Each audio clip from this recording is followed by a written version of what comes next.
Hello everyone.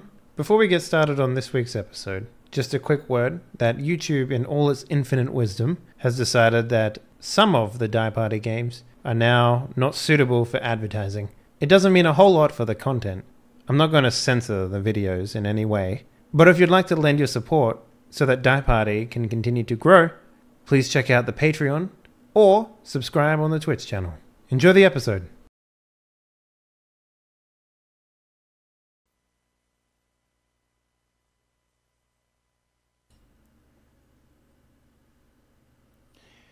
Yo, what up, Flim Flams? Welcome back to another outstanding, outlandish, outside in space episode of Die Party Solar Ascendancy, your weekly source of Stars Without Number revised buffoonery. Joining me as always is my regular crew and my amazing stupid hair today. What the fuck is up with this? Anyway, let's go around and introduce everyone who will be playing with us today. Up first we have none other than Mr. Elvin Tower himself. Derek, what up, sir? How you doing? How's the booty? Hey there, Derek here. Yeah, well, so I've been playing video games. Like I was playing more of my Zelda marathon. I've been playing, but then something happened. Stardew happened. I bought it and started playing, and now I can't stop like building a farm. Like I'm just about to buy what some game? Chicken. Stardew Valley. Stardew Valley? Yeah, man. Yeah. I enjoyed that more than I liked Harvest Moon, to be honest. Look, man, you can't have Stardew Valley without Harvest Moon, okay? No. It literally doesn't exist. You know, I will give that to you, and I agree with you. But if I had to choose Stardew Valley or Harvest Moon, I'd choose Stardew Valley over Harvest Moon. Rune Factory. Actually, I can't say. Rune Factory. I've never played that. I can't say whether I choose one over the other, but it is it's a nostalgia trip because I grew up playing Harvest Moon. I believe it was. I can't remember exactly if it was exactly the 4 or the PlayStation 1, but I believe it was the first Harvest Moon. Yeah, the best Harvest Moon is literally the first one. However, let me pose this idea to you. What if you could play a game like Stardew Valley, like Harvest Moon, but you actually had a reason to do the farming outside of money? Imagine that, right? Matt, here, let me throw this game out idea that I've been kicking around for. Is it called Frostpunk? No. Literally the best idea in the world, right? It plays exactly like Harvest Moon does, you know, where you got like, you put down seeds in one crop plot and whatever and do all that shit. Exactly the same. Except right outside the border of the town, an undead army is attacking and it's medieval times and there's soldiers and stuff that are holding it off. Your job as the farmer is to supply food, alcohol and whatever it is that they need to stave off the undead army and keep morale high. That's your job. That's the new game that actually has a reason to play. And you doing well in farming means that the soldiers do well, and you doing bad in farming means that you eventually get overrun by monsters. That's too fascist for me, but I get it. Yeah? I understand it. There is a new one coming out. It's called Gravekeeper. What's that about? It sounds like You're a Gravekeeper.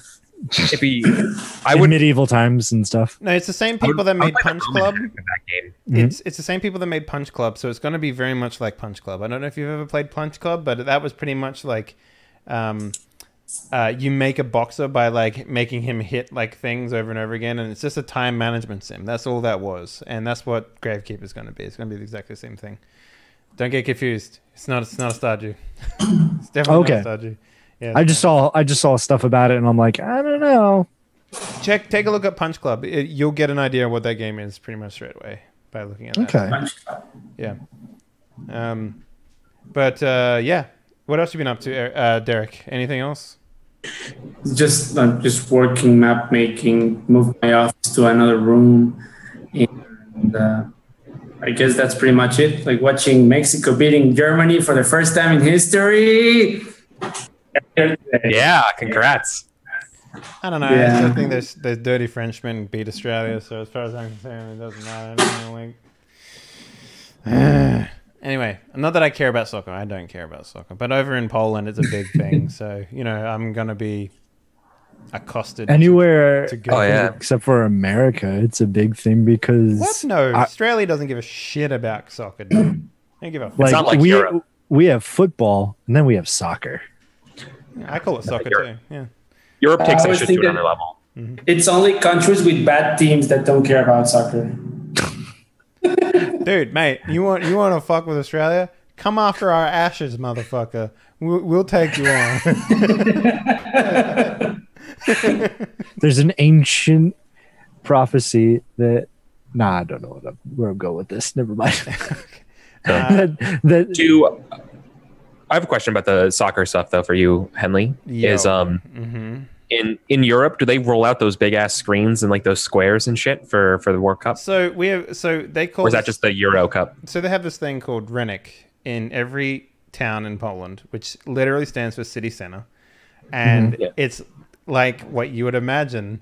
Like that's where they held the witch burnings because everyone came out there to do things and hang out, right? So like, yes, they do that, 100% in Renik. Yes.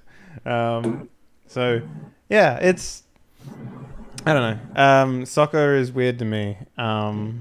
But the wife likes it, so we do what we do because we must, and that is a man's life, right? Speaking about a man's life, Zippy, hello, sir. It's been a while. You've been away the longest. Yeah. You better have some things to say. I mean, those things were out of my control, and if I tried to take control of it, I feel like it's on a much bigger scale than I. It's like me trying to wrestle. Stories. I don't mean you have to make excuses. Yeah, no, a tree fell on the power line, knocked out electricity and internet. How many books did you read? Well, I read like a couple. What did Neanderthals do for entertainment before the internet? Oh, we drew on the walls. In fact, I did that one time. I was living with my mom, and my mom came in, and she's like, "What if I gave you a magic marker and told you to draw on the walls?" I was like, "I'm me, 16-year-old me. Yeah, sure, let's do it." Best art ever. Not really. Well, you've been playing anything at all when you got your power back, or? Yeah, I've been playing a lot of this game called Kentucky Route Zero. I haven't finished it yet. I only got up to Act 3 out of 5. I really like it because there's like that air of mystery about it. I only remember playing the first act, and I only played the first act back in 2011 when I was an IGF judge. That's when I played it like that long ago because that's how long that sort of game has been kicking around. I think it was 2011. Might have been a little later. It might have been when I was at Humble. I don't know. That's right. Yeah, it was one. Yeah, no. Like then it just like went off the grid forever. Yeah. And then it like came back. Like no more updates. Yeah, something like that. That sounds right. I don't know. I was given it to like by a friend. And they're like, "Hey, you like Zork?" I'm like, "Fuck yeah, I like Zork." And they're like, "Do you want a game that has a compelling story that reminds you of Zork's?" And I'm like, "Sure." So I'm playing this game, and it is a mind blow. Like, holy crap! Why hasn't anybody introduced me to this game sooner? Kind of mind blow. You know, I think it's really nice. I like the mechanics of it. I like just trying to think of what the actual ending is because I haven't gotten to the end. My bid is that they're all dead and they're in purgatory. Just like real life. You know, because I mean they're on anyways, yeah. So, but that's my thing. If you want to know why I think that they're all dead, go play Kentucky Route Zero. It's a really fun game. Existing in the realm outside of spoilers, we have none other than Kika. What up? How you doing? What's up? Pretty good. Sorry, I'm just arguing in chat about Got the emu war. Why are the emus at war? No, don't worry about it. We're not talking about it. Kika, please continue. I got some sewing done on a project for a costume. Good job. Which was pretty nice. got a PlayStation 1 memory card, so I can finally save my PlayStation 1 games. Okay. Fuck. How much did it cost? Because that must be like a relic, like an $12. artifact of the past. $12? Yeah, $12. That was probably cheaper than when it came out. For the sense of things. Yeah. Wow. Okay. Huh. Yeah, just Is that a PS1 memory card? yeah, PS1 memory card because What? you can't save PS1 games on PS2 memory cards for some reason. Oh. Can't you like format Oh, a yeah. PS2 one as PS1? No. No, I think don't know. I don't think there's backwards compatibility than that. But No. I remember the PS1 being the console that blew my mind when my friend was like, "Yo, dude, check it. Video games. I can put a music CD in and look at all these fucking effects. Boom. That shit blew my mind back in the day. So what are you trying to save on the PS1, Kika? That was $12 worth. Final Tactics. Final Fantasy. Okay, no, yeah, I saw you streaming that. Yeah, and I didn't have a PS1 memory card, so I couldn't save. Oh shit. It was So bad times. are you a fan of Desega? Is that how you say it? That I Final know what Fantasy you mean, Tactics but one. I with Oh, haven't the- Dissidia. Dissidia, I haven't played it. Desega? No, it's not Dissidia. Yeah, it's Dissidia. There's no D in there. Hang on, let me look this up. It's Final Fantasy Dissidia. Never played it. No, it's not a Final Fantasy game. Yeah, it's Dissidia. For sure. Dissidia Yeah, Final it's- Fantasy is a fighting game with action RPG elements. Yes, it is. No, I'm thinking of a different game, Phil. It's a 2008 video game for PlayStation Portable. Where you I get to looking at the choose your wrong Final Fantasy characters No. and fight them like a fighter game. Please, bitches, listen. I'm gonna drop a link in here. It's this game, not the game you're thinking of. Oh, let me see. Is it That is a Mobius Final long- Fantasy? It's got penguins in it. It's not Final Oh, Fantasy. Disgaea. Disgaea. Yeah, okay. Never Disgaea. played it. So like, Yeah. it's that is my only tactics type game that I've ever played, and that was fucking nutters because you could get like 20 billion damage attacks and shit like that. So, I don't know. There's an old Mega Man game on the Nintendo. No, not Nintendo. It was on the Game Boy Advance or Game Boy. Mega Man Battle SD? Network? Yeah. The one where it was the Game Boy looked like a laptop. It was square. Yeah. Yeah. Okay. Yeah. No. So I had that one. I thought that was the shit. You talking about DS? Advance? The Battle Network. The one where. The DS that looked like a laptop. All right. Oh, was that an Advance? Okay. Yeah, it was an Advance. It was right before the wait, dual screen. Yeah. Wait, Yeah, the second version of the Game Boy Advance. yes, the second version of the Game Boy Advance is the one you're thinking Yeah. of. Yeah. I was like, then wait, no, had- the Advance is that fucking like Netgear looking thing.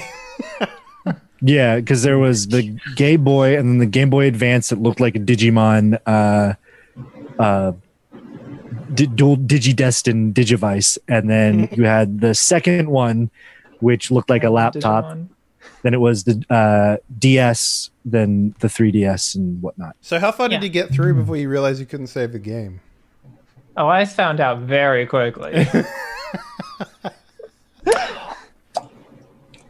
Can we also quickly appreciate Kika for playing this on a PlayStation, I guess, instead of an emulator? Mm-hmm. I mean, Is that right? Yeah, I have my PlayStation 2 right here. how many, Yeah. okay, out of curiosity, how many times have you moved like Wow. homes in your life, Kika, would you say? Let's see. I was born in New York. I lived in Vermont, Oregon, So big country moves then, Utah, basically. Like, and now Seattle. So like 5-6 times. yeah. So like, I as someone who's moved around a lot, I've had to like give up massive collections of like physical things, like books and Yeah. games and magazines and shit, because that shit's heavy, man. You have to make some Sophie's choices when it comes to moving. I'm surprised that all that stuff managed to survive the trips with you. Well, the good thing about like the PlayStation and PlayStation 2 is it's all discs, so you just like get a disc sleeve thing. And oh yeah, shove it like all a in big there. folder. Yeah, okay. Yeah. I could see When- that. When I was a kid, I was saving up for the PlayStation got- 2 Slim because that's when I was buying it when it was the Slim. The Slim was pretty dope. I remember that. The Slim was dope. Yeah. Oh my god, all those CDs. Wasn't it sturdy though? No, it wasn't. And nobody explained to me backwards compatibility. I was like 11, 12. So I sold every single one of my PlayStation games and my PlayStation. Oh no. So I had Croc, Legend of the Gobos. You can't fucking find that anymore. I had Digimon World 4. But what did you buy with that money, right? Like that's the PlayStation 2. See, there you go. You bought a better system. But now I can't play those favorite games anymore because you can't find them. You wouldn't know that back in the day. Beyond Good and Evil. Oh, I just recently restarted playing that. I still need to play it. My only regret is that, like, I wish I still had a PS3 because there are some games on the PS3 that I wish I could play right now. Like, I want to be able to play the Metal Gear anthology or the remake thing that they did with all the Metal Gear games and stuff. I have that, but my PlayStation 3's disc reader broke. Exactly, right? Like, that sort of shit annoys the absolute fuck out of me. And then there's all the Yakuza games, like... Good God, like... Does PS4 not do backwards compatibility for PS3? No. They have like a streaming service thing. I've used it. It's actually not bad. No, the streaming service isn't that bad. I didn't mind it. I've had lag with it. I played Red Dead on it. It wasn't so bad. But then again, I have stupid European internet, so like that definitely helps. Even though it's not available in my country, that doesn't bother me. I still do it. But yeah, what else have you been up to, Kika? Aside from... playing some old ass games and sewing and what else? Being I guess I picked up a bunch of like random craft supplies, like a bundle of cheap leather scraps to start getting onto leather working. Did you get one of the damn, I was watching a bunch of Adam Savage videos on Tested, and he was the tool that he uses to make leather strips. I can't remember the fucking name for it. Did you get that? I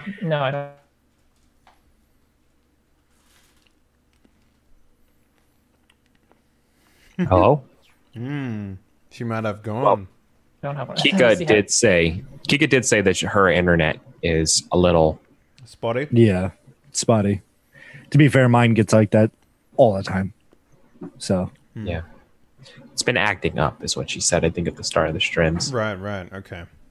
In Seattle, come on, the tech capital of the world. The game capital of the fucking world. Well, while we wait for Kika to come back into existence, Mr. Eric Vulgaris. Hello. Hey, what's up, everybody? Hey, doo-doo. Yeah. I'm doing really well. Couple things in my life that I want to share. It's pretty cool. So I found out I'm a finalist in a competition for a role-playing game design. Yeah, called the 2-Word RPG Challenge. And I made a game. It's called What's that game? It's called Knights and Their Lances. It's a 2-player game. The concept of the game is that I watched A Knight's Tale and realized that Count Aldemar actually just loves Heath Ledger the entire movie and can't do anything about it. And so I decided to make a game that's about the idea of being a count who you're in love with your rival and not the actual princess. And it's a cute little game. That's on like Othello scale. Yeah. So it is very much Othello-ish. Yeah. Tell me the rules of this RPG creation contest, because I've been kicking around. You have 200 words. That's it? Just 200 words? You have 200 words. Yeah, it's over now but they do it every year. It's usually around the same time, like end of May, like between May to end of May. And you just pitch an idea? Yeah, it could be any idea. As long as it's 200 words. Just a role-playing game, 200 words. That's all you have. So there was a competition going around. Doesn't include the title.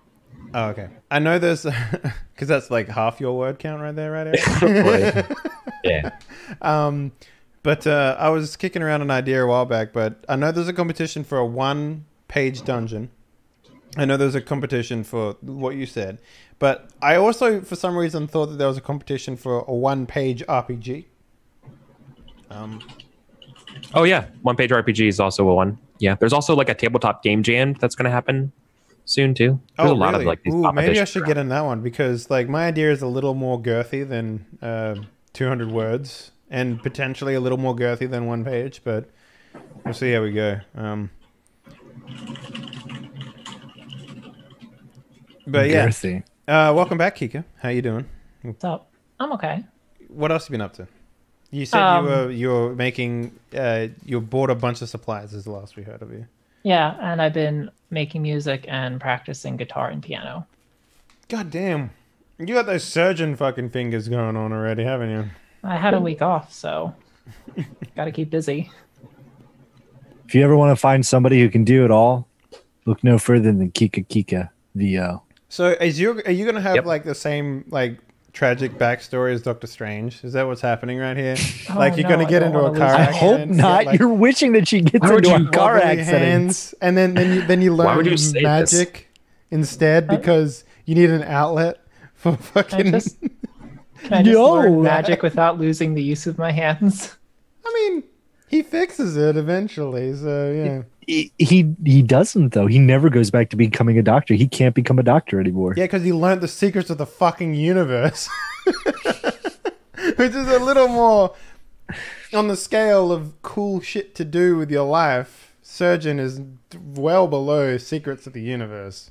But Surgeon is still pretty up there. It is. But he was doing it for money, not for anything else, really. He was doing it for glory as well. I want to help people. Yeah, that's all you need. Don't be like those other people who want to become doctors for money. Well, I mean, the money's nice. Don't get me wrong. But I literally had for the crippling debt that you get from medical school. I literally had somebody say, "I want to become a doctor." I'm like, "Oh, you want to help people?" "No, I just want money." I said, "Please tell me, what hospital did you get a job at so I can be sure to avoid that one?" Because if you're all about the money, you're going to start putting stuff in me that doesn't need to be there, like a watch where my heart should be. And then I have a literal ticker. What? Anyway, Eric, you were saying, how'd your contest go with that? You're still in the finals, right? So when is the... yeah, I'm a finalist. So when is the announcement? I don't know. I have no idea. How do people read... Like, is it like a voting thing? Like, how does it... Yeah, they have judges. They have judges who do it. So every sort of massive pool judge thing I've ever been in is like... once you see a product, you can't... It's kind of like those song contests where the same people sing the same songs over and over again, and the judges have something different to say about them each time. It's like, well, if you read 200 words, I mean, how much more can you say about it other than just rate it from 1 to 5? Like, yeah, I don't know, but I think it's really cool they're doing it. The only thing I also want to shout out is that because no man is an island. I did this. I got a lot of help with my game from a group here in Seattle, and it turns out.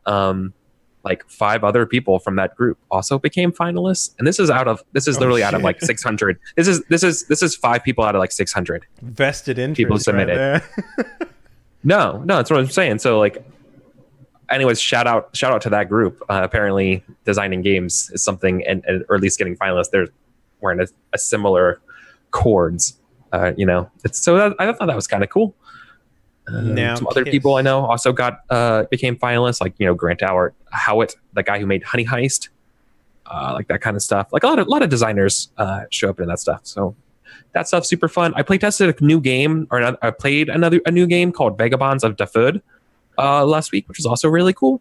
It's powered by Vagabonds of the Dafud. Of Dafud, yeah. It's powered by the Apocalypse, but it has like a City of Mist tag kind of system. Okay, well they're also powered by the Apocalypse as well. So. Yeah, exactly. And so it's kind of like Dungeon World, but more like City of Mist, where you have tags instead of like stats. So I thought that it was pretty cool to play. There's also like a really cool, found a new supplement for it too, or for any game called Gardens of Yin. It's just fucking phenomenal. I watched you play that a little bit. It was mostly just like Metamorphica, the role-playing game. A little bit. Yeah. Well, they like tried to like attune to the place, and it got transformed by it. Yeah, absolutely. Yeah, but that's a lot of OSR games is like that. Like a lot of OSR supplements. Basically, if you interact with the world changes you based on that. That's cool. Just like real life. Yeah. So yeah, that's profound. That's shit. Oh man. A lot of have you played Paladins? Like the video Paladins? Game? Yeah, not the D&D class.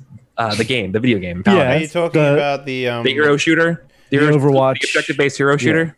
Are you talking about Realm Royale or are you talking about Paladins? They're the same company. Same company makes both of them. High right? res, yeah. So are you talking about Realm Royale or are you talking about the MOBA? Well, I'll talk. It's more the mobile one. Okay, so Paladins then. Yeah, Paladins proper. I don't know how to properly distinguish. I don't know how to properly distinguish them, but yeah. Realm Royale and Paladins. Yeah. That's pretty much that's how. Yeah. Okay. Yeah. So I started playing Paladins. It's been kind of fun. I have a small little group that I'm playing with who are who are showing me the ropes. Is Prowler in that group? No. You should talk to him. That guy only streams that. He got partner because he played Paladins. Like the dude plays fucking Paladins. Question. Okay. Well then, that's interesting to me. Isn't Paladins servers shutting down, or am I thinking of a different game? No, I think it's a different game. That game seems pretty alive and well. Okay. Yeah. Oh, I'm not talking shit. There was another game that I heard that came out around the same time as Paladin Overwatch, and there was this third other game on the PlayStation. Probably that fucking high res texture thing one. God, what was that? I know the one you're talking about. Hang on. And they just announced that their servers are shutting down, so I couldn't think of the one. So I'm sorry. Go ahead. No, I was going to say, so yeah, Paladins is fun. I played Realm Royale too. They're the same company apparently. Yeah, it makes sense. Their UIs are very similar. It is the same game. It's the same developers. They also made Tribes Ascendant and some other ones. Okay. Oh, they also made Smite. Yeah, they made Smite as well. Yes. Smite's fun. Smite. Yeah. Smite. Cool. Anyways, cool. Yeah. I kind of like those games. Honestly, they're not the best games. I don't play them because they're the best games. I play them because I have friends who I can reliably play with, which is I kind of realize sort of the most important value of playing games. With one notable exception right now, because I found one single player game that's actually holding my attention, and that is BattleTech, because I got the Rogue Tech sandbox thing set up where it makes it like super hard and a random start. And everything's more expensive and it's way harder to hit and there's more items and gear and shit. It's absolutely insane and fun. I really like it. It's super cool. I've been getting into it. I've been getting into the whole like BattleTech system. Been reading about the tabletop game for it. Trying to figure out if you could play it in Roll20. I don't know. Jury's still out on it. BattleTech? Oh, I mean, I think Arthur. The role-playing game. Yeah. I think AP has that, so... He does. He plays it, but he uses Tabletop Simulator, and he got a lot of like help from the community of BattleTech people. Yeah, that's because I think there was a big asset dump on that on Tabletop. That's super cool. It was, so. He also uses it for just about all these other games now, apparently too. Like he uses it for the anime Battleship. I played that. That game is fucking strange, dude. If you want to talk about strange role playing games, that game is like let's talk about it. What is that? So it's a skill system where they just have like a giant grid of skills, and it'll say, okay, in order for you to shoot missiles, you need to have, like missile skill, let's say. And let's say the closest skill that you have is 1 row over and 4 down in the columns, right? That means the difficulty of your check is going to be the distance between the skill that you have closest to the skill that you need. It's very strange in that regard, but like it makes a weird sort of sense in how it works. So and then you roll 2d6 and try and beat it. Like I would love to see that matrix. I would love to see the skill matrix and how they relate to one another, because that's really cool. It's like, well, I'm trying to shoot missiles, but the closest skill I have is cooking, which is apparently 3 off of it. Yeah, no, that's exactly it. Like that's what it comes down to, is shit like that. So it kind of like, because it also is the traits of your character. So if you like are very competitive, which is very high up the skill tree, and something very low on the skill tree, like 2 rows over, shows up, like generally the best mathematical equation would be to make a character that's right down the middle, right? So then you're like literally the closest to every single skill that you can get. But that makes boring characters. So the game is very social focused in that regard, but like they also like have this weird skill mate. Anyway, enough about that. Yeah, anyways, that's cool. Let's play a very good role-playing game called Stars Without Number. Yeah, cool. So we're all anime ships. Nice. How big is my bum? That's important. Quite small. Embarrassingly small. You hide it whenever you have a chance. That means my jump drive is like the smallest it can be, right? Yeah. It's actually, it's a little sore. I believe your jump drive is actually still injured. Yes. Yeah, so if you want to do a quick recap of what happened last Monday, because we played on a Monday. I can't even remember. I can't remember. There was so much that went down in between then and now for me that it's just kind of like... But if I remember correctly, it was something like we went back to the drawing board onto the missions. We found the mission for the mining location where the sword tech was. Yeah. We went there. We found another of Kika's character's race. I forget what it's called. Shavazians. Yeah, we found another Shavazian who was like the leader of the mining, or like a shift master. Foreman, yeah. Foreman. Yeah, that's what it was. Convinced her to give us access to that stuff in exchange for 15% of the total profits and allow her to continue to mine that asteroid, even though that wasn't within our rights to give. Went in there, fought some robots that look like rock, got ourselves rocked in the process because ship combat is a little strange, but that's how it's always been. And now we're stuck needing repairs, and we literally have not enough space to carry all our loot. So I think that's where we left off, right? And we left off trying to investigate the artifact that we got, which is the size of a car, apparently. Yeah, it's the size like a VW bug, or like it's actually something a little bit bigger than that. Then we broke it in half and then put it back together. Yeah, we snapped off a piece and then it went back together. So for Zippy's edification, currently the quote unquote cargo bay, or whatever minimum storage place you have of your ship, is currently broken. Like the back hull doors are blasted off or sheared off, I should say, by a laser blast. Your engine also took a blast, and was able to get the fire suppressed and all that stuff. But you're limping along with a drive 1 instead of drive 2 currently. And then also you guys took a shot at the gunnery department, and currently one of your medical bay beds has your oh yeah, Derek's character got killed. That's right. He died. Or incapacitated. No, he's still alive. I wired him into the ship. I'm still alive. I feel like Benny went on vacation and he comes back and he's in his Hawaiian shirt and his straw hat with his suitcase. He's like, "Hey, I'm back." And then he looks around and notices that there's like holes in the ship. The ship is on fire. They're actually falling into a black hole. He's like, fuck. He walks in with the pizza and the apartment's on fire. Community eats pizza, turns around, goes outdoor, closes door, didn't see nothing. Yeah. Cool.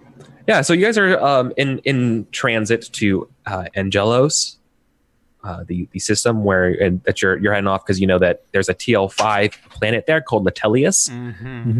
That has a small little cabal of psychic adepts that you know about, as well as it's an extremely dangerous planet. It's basically a radioactive wasteland. You know that this place there's only like a couple hundred people who live on this planet. It's kind of survivors of this place. And it's this heavily defended, fortified compound that used to be an old like a shopping mall and the capital. And since then it's just been sort of surrounded by turrets and guns as they just hold off waves and waves and waves of radioactive creatures that just want to attack. But before you guys land, I want to know what's going on in the ship right now. How you're all feeling after a fight? Everything's strapped down. It's probably not the best, right? No. Also, I've been doing attack bonus wrong for my character. So the partial warrior class only adds a +1 attack bonus at levels 1 and 5. So having so you get +1. Attack bonus at level 1, and then you add up the next attack bonus and add it to it at level 3, right? At level 4? 5, and then you get a +4 at level 5. So okay. Yeah, so the warrior may only add a cumulative 1 to their attack bonus at 1 level and 5, thus having a total of +1 attack bonus at level 1 and a +4 at level 5. So there you I'm only at 1 attack bonus right now, which is fine. So I'm not as broken as you think. Yeah, So, that's okay. Anyway, what are we doing on the Anyways. ship? Yeah. I want to do a couple ship stuff. Also, it might be a good time. Like we could role play and also get our goals set up. Benny, you guys, yeah. Benny's goal. Yeah. Oh, go for it. What are the goals? I was just going to remind everybody that it is day 40 or it's day 11 of the month.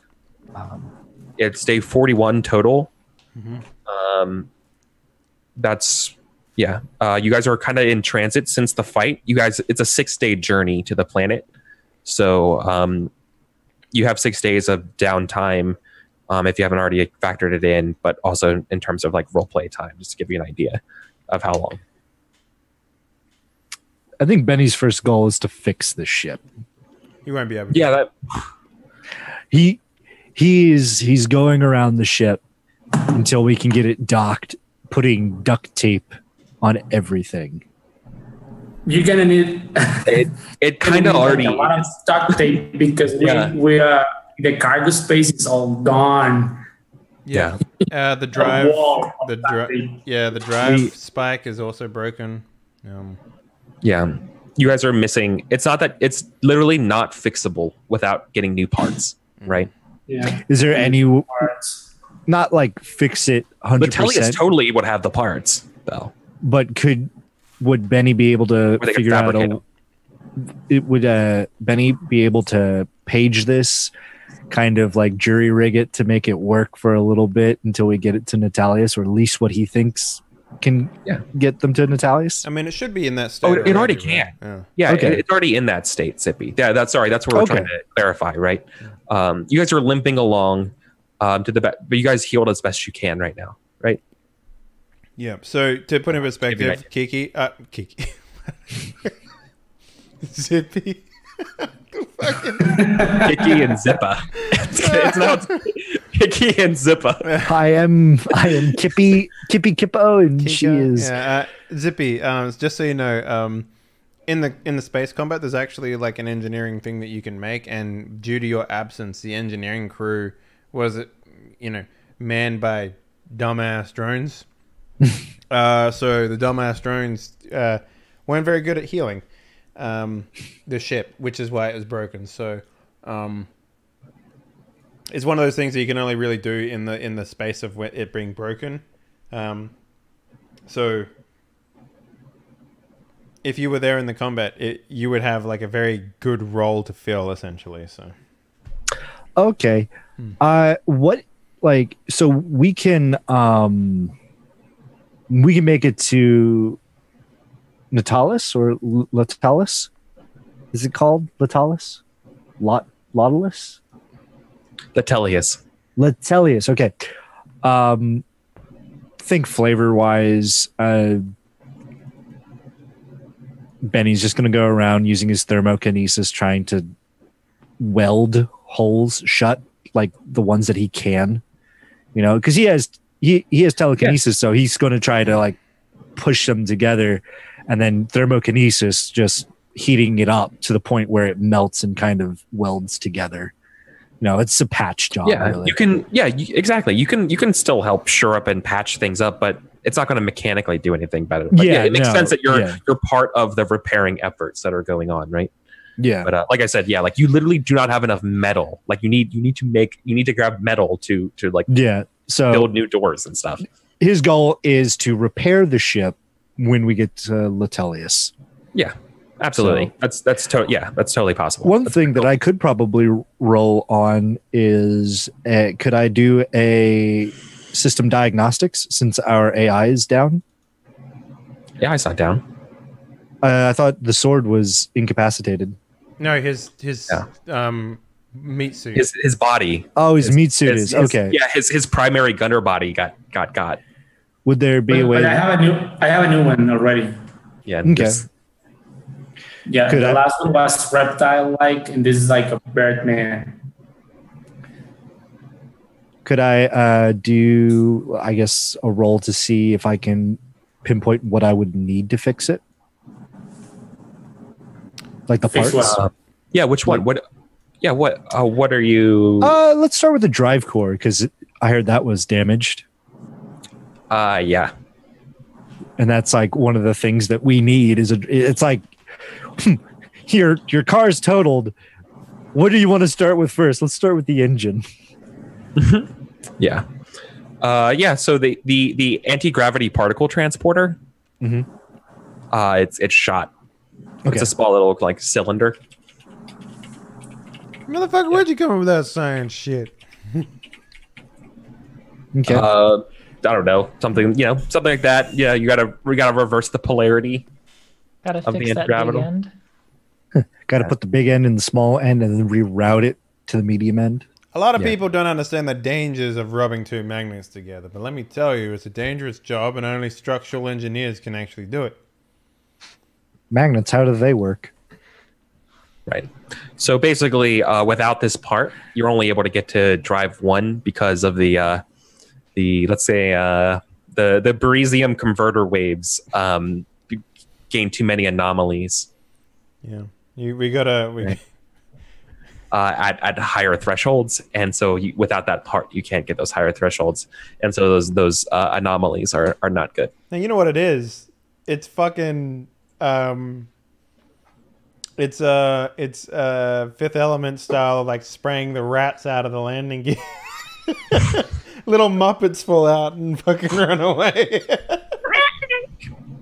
Oh shit! Tribbles. Yeah, the tribbles. Yes. Oh my god. What happened to Wally? Is my Wallalyptus still alive?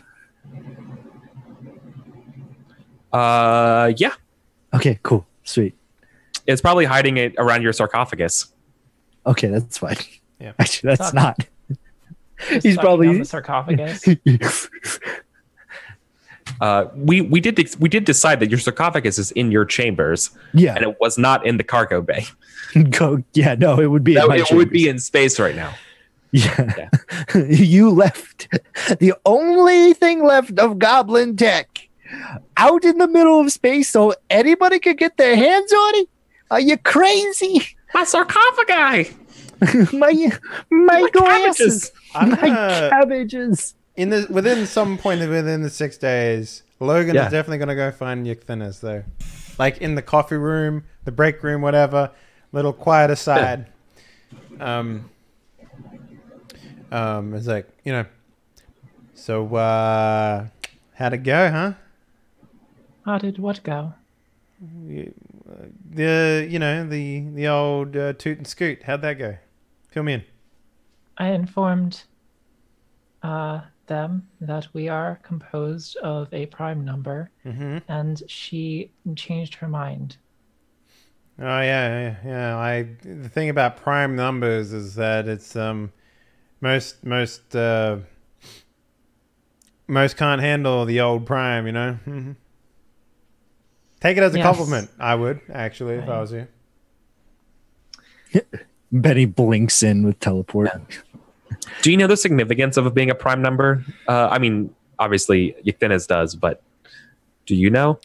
I think she's talking about girth, to be honest. So I'm just sitting here, just being like, "Oh yeah, no, yeah, big boy problems." I understand. Leans over. Prime, like what? Like you can't divide yourself? And as he eats, like just munches down on like a Pop-Tart or something. Stop eating my fucking Pop-Tarts. They came from Earth. They're limited in number. Jesus Excuse me. I was on a trip to Toronto. I had some poutine, and then I came back, and the ship's half destroyed. Don't tell. I'm having a Pop-Tart. Look, man, you went to sleep in your fucking sarcophagus. That is where you went. You didn't go to Earth. It's impossible for you to go to Earth. Don't talk to me about that. Don't trigger me. You know it triggers me. Don't do that. Look, I have some holograms, like holo programs in my sarcophagus that lets me VR log into the Earth. Okay. And I went to virtual Toronto and had some virtual Don't make me put a fucking Post-it note on my goddamn Pop-Tarts. Okay? Earthian. This is just left during this. So I turned around and was like, so I slowly opened up another packages. Slap it out of his hand. Oh no! Those sprinkles, they got all over the place. Don't make me put my food in my room. I hate doing that, but I will. And then I'll put a lock on my door. You're like roommates. The worst roommate. Yeah. All right. I won't have any more of your delicious your Pop-Tarts. You don't want that. Well, I mean, I guess that would make us even. I did take a crap in your pillow. Stop fucking with my shit. Sorry about the pink eye. Fucking goblins. God damn it. All right, so we need to go to Latius because I need to pick up a couple parts. I'll text Ykthinas. It's like, so what's a prime number then? He's just like, whatever. It is a number that cannot be evenly divided except by itself and one. So it's not nothing to do with like your junk. It's more like how many things are up in you. That sort of stuff. Yes. Right. I think I follow. That sounds So what? You need to find another prime, and then 2 primes make a 0 sort of thing. Is that what's happening? Oh no, being prime is a violation of our sacred mathematics.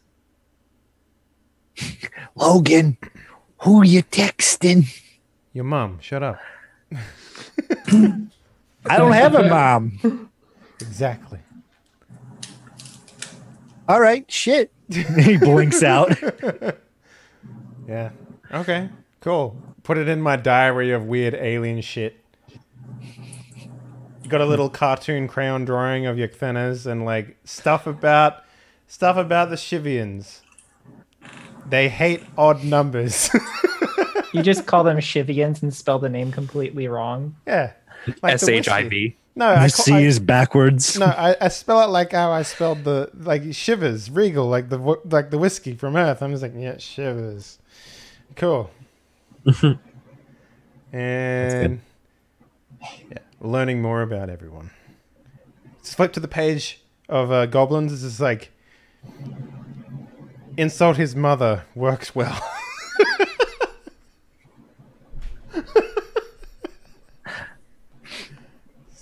Need to hide Pop-Tarts better. Question mark. But yeah, it's mostly just shit like that. I don't really have anything pressing to do outside of like maybe try and do a little forward research on the place we're going to. See if I can make friends with someone before we show up. That sort of stuff. Because what's our intention with the sword tech, guys? Are we selling it? Because Oh, the thing that you broke? We forgot the part where you broke it.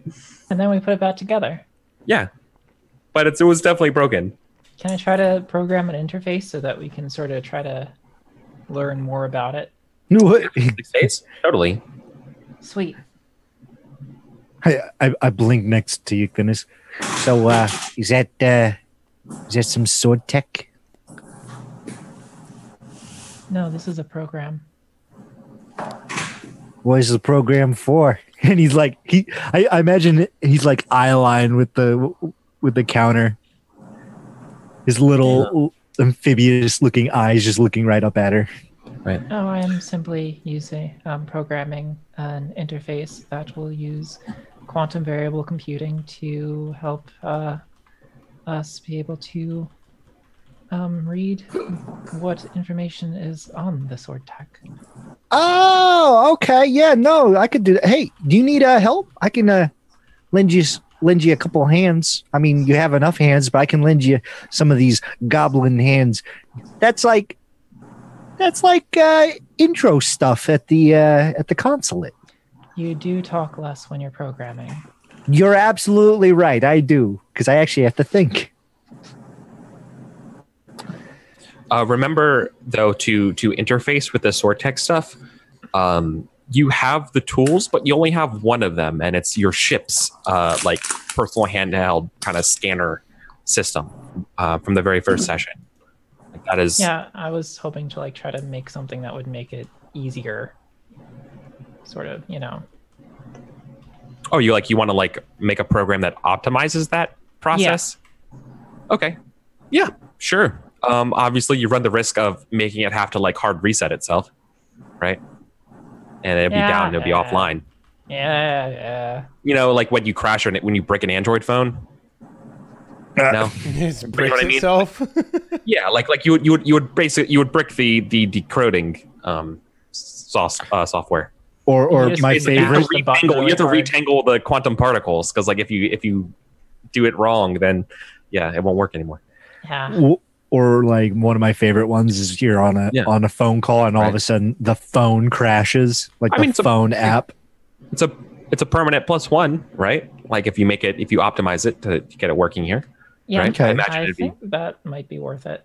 Yeah. So I'm going to help her with the program. So it's going to just be me roll and then she makes the actual roll and then adds in my help. Yeah. So you need to Okay. pass the DC first, basically. Okay. Yeah. Program intelligence. Let's throw that. No modifiers. This is an 11 to do it. All right. Let's see. The idea why it's so 11? Oof. yeah. That's super hard. You're subverting a system. Yeah. Yeah. Okay, so a 9. Okay, so the help fails. No. What is this? Is this a Macintosh? Just push the fruit on the top. he's lifting it up. What did y'all do to this thing? I don't know.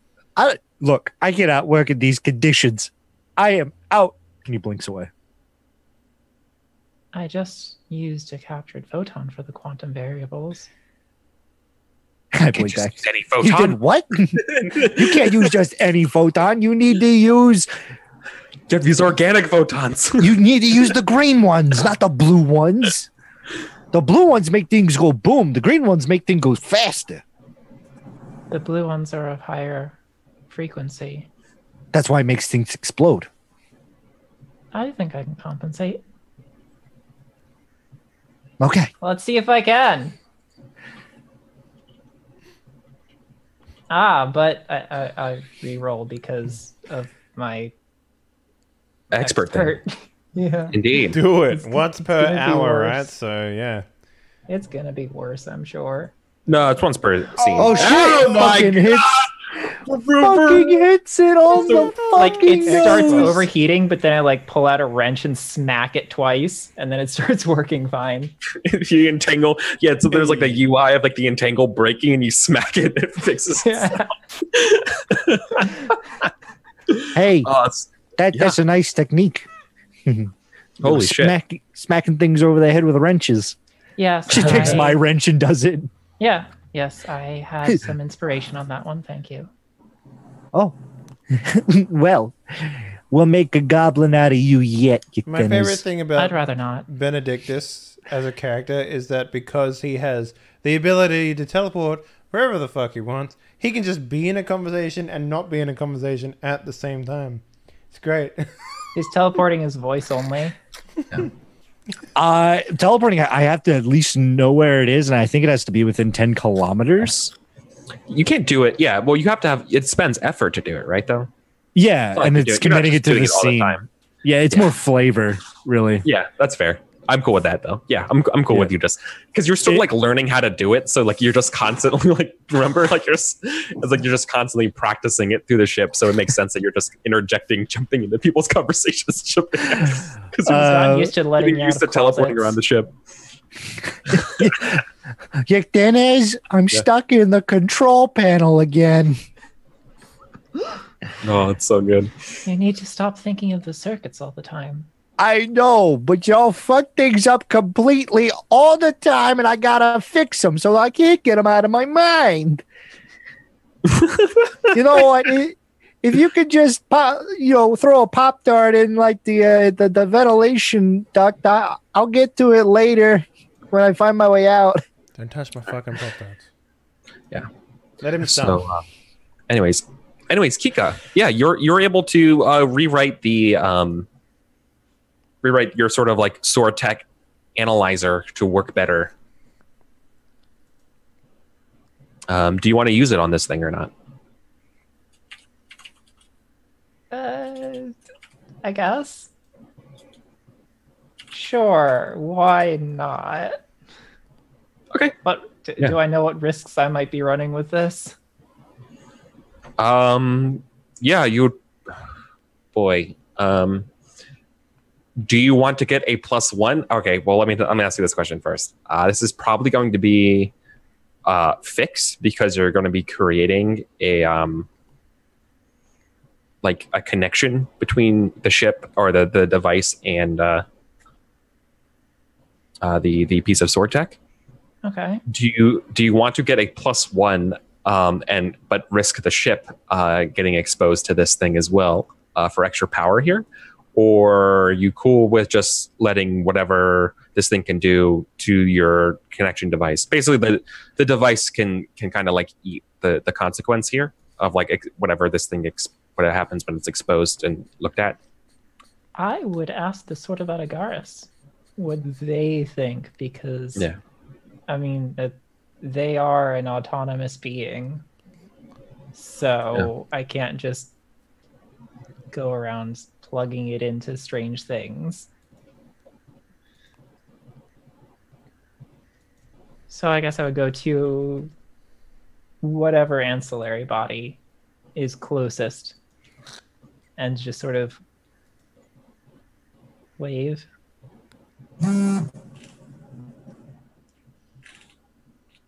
Hello? Yeah, we're here. Oh, you're not talking to me. You're talking to Derek. Okay. Yeah. Sorry, I couldn't hear your question. I did not ask a question yet. I have formulated a more efficient way of connecting to the sword tech to analyze it, but if I run it through you, I could risk damaging your systems. Do you need to run it by me to do what you want to do? I could try without, but it would be more difficult. Yeah. I'm willing to help. Yeah. Maybe I can learn something about the what my path. Yeah, you totally could.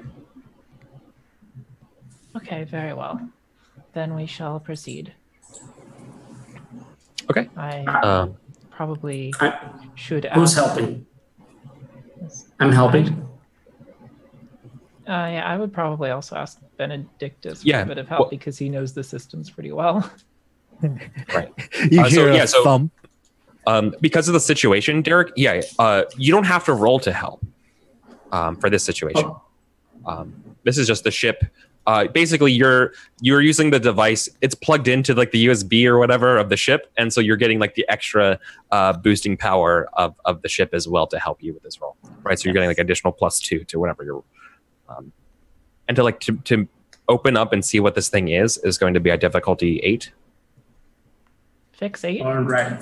With a +2. Mm-hmm. Yeah, the difficulty does separate from the modifier, right? Yeah, But you could totally ask Benny for help. You could ask anybody for help. Yeah, Benny, you want to help? You hear a thump in the metal paneling behind you. Hey, I heard you was gonna do some fixing. Do you need a wrench? A wrench would be helpful. All right. The problem is the wrench is in here with me, so you're gonna have to take off this paneling so I can, get out. I just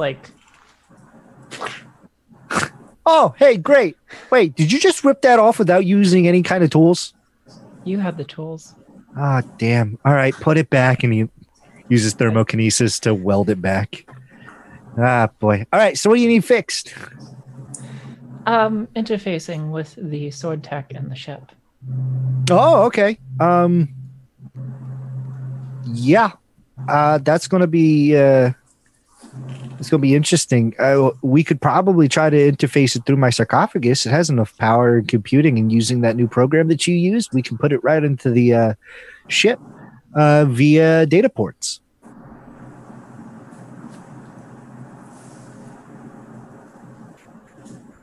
All right. This is acceptable.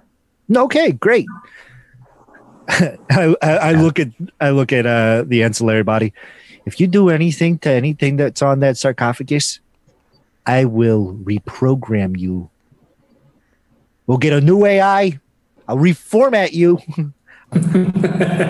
Just make sure you don't burn my USB port. You are about to get an information buttload.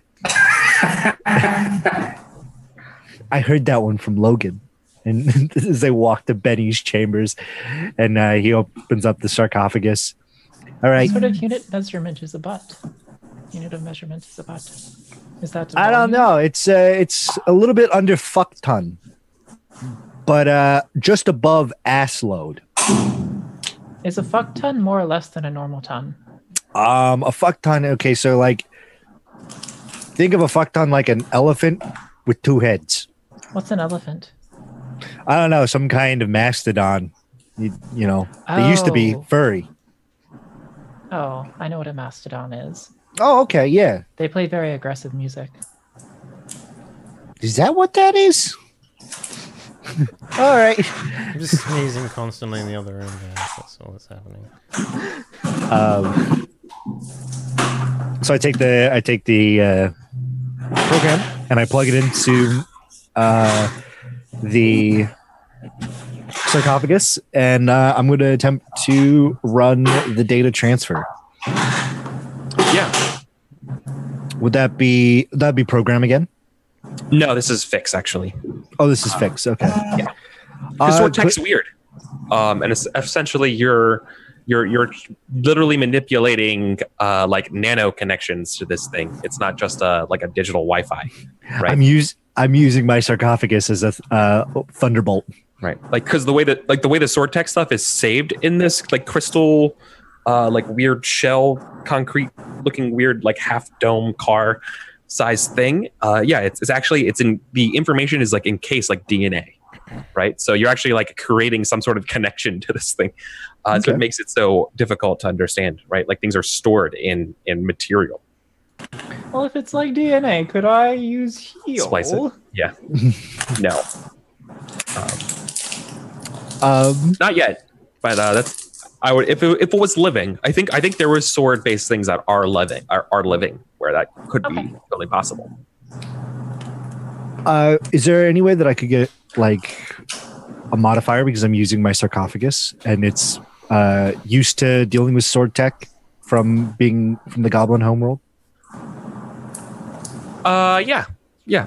Cool okay, just a modifier of 1. Right. Are you cool? Okay. As long as you're cool with the sarcophagus being exposed to whatever this is. Yeah. Possibly. Sure. Yeah. Then I give you a +1 to it. Sure. Okay.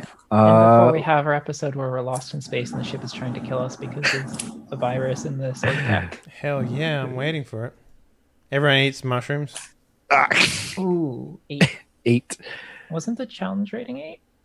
Yeah. So you barely get it. Yeah. So you're able to that was the help. It starts right? to overheat. Yeah. And he starts banging on it with the wrench. Stupid thing. It's like half a centimeter above like heat threshold turn off. It's like running at like 96 degrees Celsius. You know, like it's like right there before just like critical systems failure. And he hits it with the wrench and it goes down like 2%. There we go. Perfect. Sweet spot, 94. So that gives me an extra 1 on top of the other 2. But you can only get help once, no matter how many sources you have. So, yeah. Well, you're getting for what it's worth, the fictional circumstances give you basically a +1 to this, right? Like the Sword of Atagarsis help is basically like a not necessarily a character help, but like a you're in a good position to do this help, right? Okay, so fix. Let's go. Yeah, like it's a good circumstance. What? Whoa. Okay. Yeah. All right. I'm a smarty. Yeah. Cool. Yeah. You crack this thing up like an egg. You connect to the blue little sphere inside of it, and you're getting a bunch of information. And this is true for everyone who's helping and like kind of reading the outputs of this. Basically, your ship sensors are detecting a new planet. Inside essentially, like you're getting, but it's clearly missing some of the information from it. What you know is that it's a breathable atmosphere planet, that like it's perfectly livable. It's a fragment. It's almost like someone inhabited a planet. It's like in Star Wars episode 7 or 8, where they have to find the map to lead them to Luke. No, it's not a map. It's not a map. Oh. It's like here's these details to a planet, like down to like a very, very like physical level of like a recipe for building a planet, like to reprocess a planet. Because you said last time the that this Genesis was about thing from Wrath of Khan.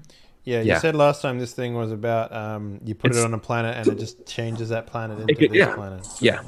If you had the other parts to this, or if you were smart enough to like know what you're doing with it, you could fill in the missing pieces of this, and if you could activate it in the right. Like you don't know what triggers it. Like you don't the information for how to turn this thing on and that kind of stuff isn't here.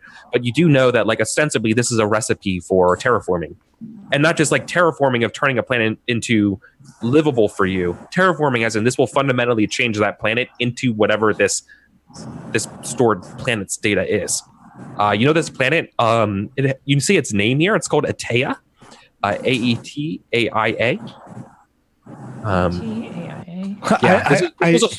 This was a sword planet. From just a bit of it. I think because you've rolled so goddamn high, it's probably fair that you know that this place was a kind of like an ideal utopia. You know that they were this planet in particular was the holdings of a larger group called the Generous. Like these weren't. This was a planet. Yeah, this is a I mean, to use a word from Stellaris, this is like a Gaia world, right? Okay. Where like you can clearly see that this planet is engineered, right? Like it's engineered to be breathable, like very variable, temperate to warm, like very like Earth-like kind of quality kind of stuff, but much bigger. Right? Because obviously to have a planet that's bigger than Earth, you can't actually have those things naturally. But this planet does. Like this planet has been engineered to do this. Like it's perfect for housing millions and millions of people on it. Yep, and that's what it's called, Atea. And you know that it was a utopian world for a group called the Generous, which was a sword entity, or like a community, I should say. I look at you then as, you know what we got to do, right? Find the rest of this data and make this planet. Yes. Oh my goodness. I haven't seen sword tech that made planets since my home world. I have a question, Eric. Yeah. From what we just found out, if we were to complete or use this thing can create a planet, or is it just information? It's just information. This is the memory card that you need to put into a machine that could do this, right? Wow. Like this is the game. Like you need the Xbox, but this is the game disc, or this is the PlayStation 2. This is the game disc, right? One more thing. Did I find anything out about my past or the Scream event? You would know that Generous was one of the not like the first, but was definitely the first major power to fall to the screen. The Generous were they're called Generous because they like to share a lot of their tech with the lower rings and stuff. Like they were one of the few entities in the sword realm that also didn't kind of just fuck off entirely and do their own things. They maintained some of the communications with the early in the Reach of Rings, and that's why they're always called Generous. But then they fell, and they were kind of the ones who were warning everybody to be like, "Oh, this is bad. This is real bad. I'm not going to be able to hold this. Here's what you need to do. Like, here's what you need to start preparing for." And like, do not accept any messages from me at this point. right? Being like, I'm going to die. This is what's going to happen. Anything after me is an imposter of me, kind of stuff, right? Like it bought you time. Would Benny have any idea, like on like deeper knowledge, because he was from that point? Time? No, Generous wasn't that old, as far as as entities go in their reach. They're pretty new. Okay. Yeah. And Fair I enough. have a question. Yeah. Would I have found any data that would be relevant to my secret goal? Let me double check. Eric, would I have anything about my secret goal that I don't have? Don't worry about it. I'm making a joke. I just wanted to feel like I was a part of this. Yeah.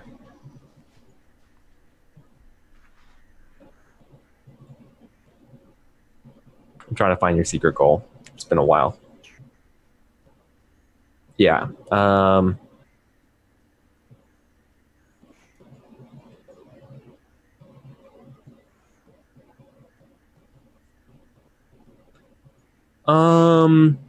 Yeah. You do find something about it. You find a way, because this is generous tech. How about I whisper it to you? Okay. All right.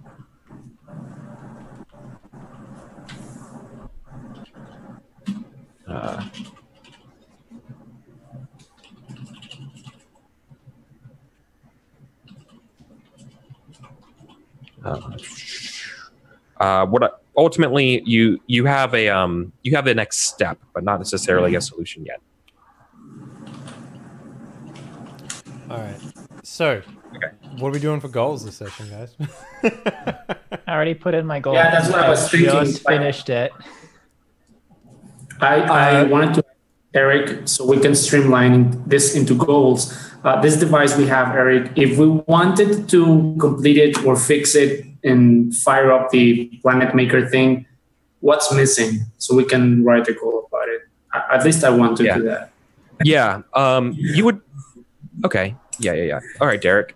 So the sort you would know. What you're missing is, well, first off, you're gonna need some very, very extremely powerful fabricators. You need something that can turn matter from one matter to another piece of matter. So the information. So you need what?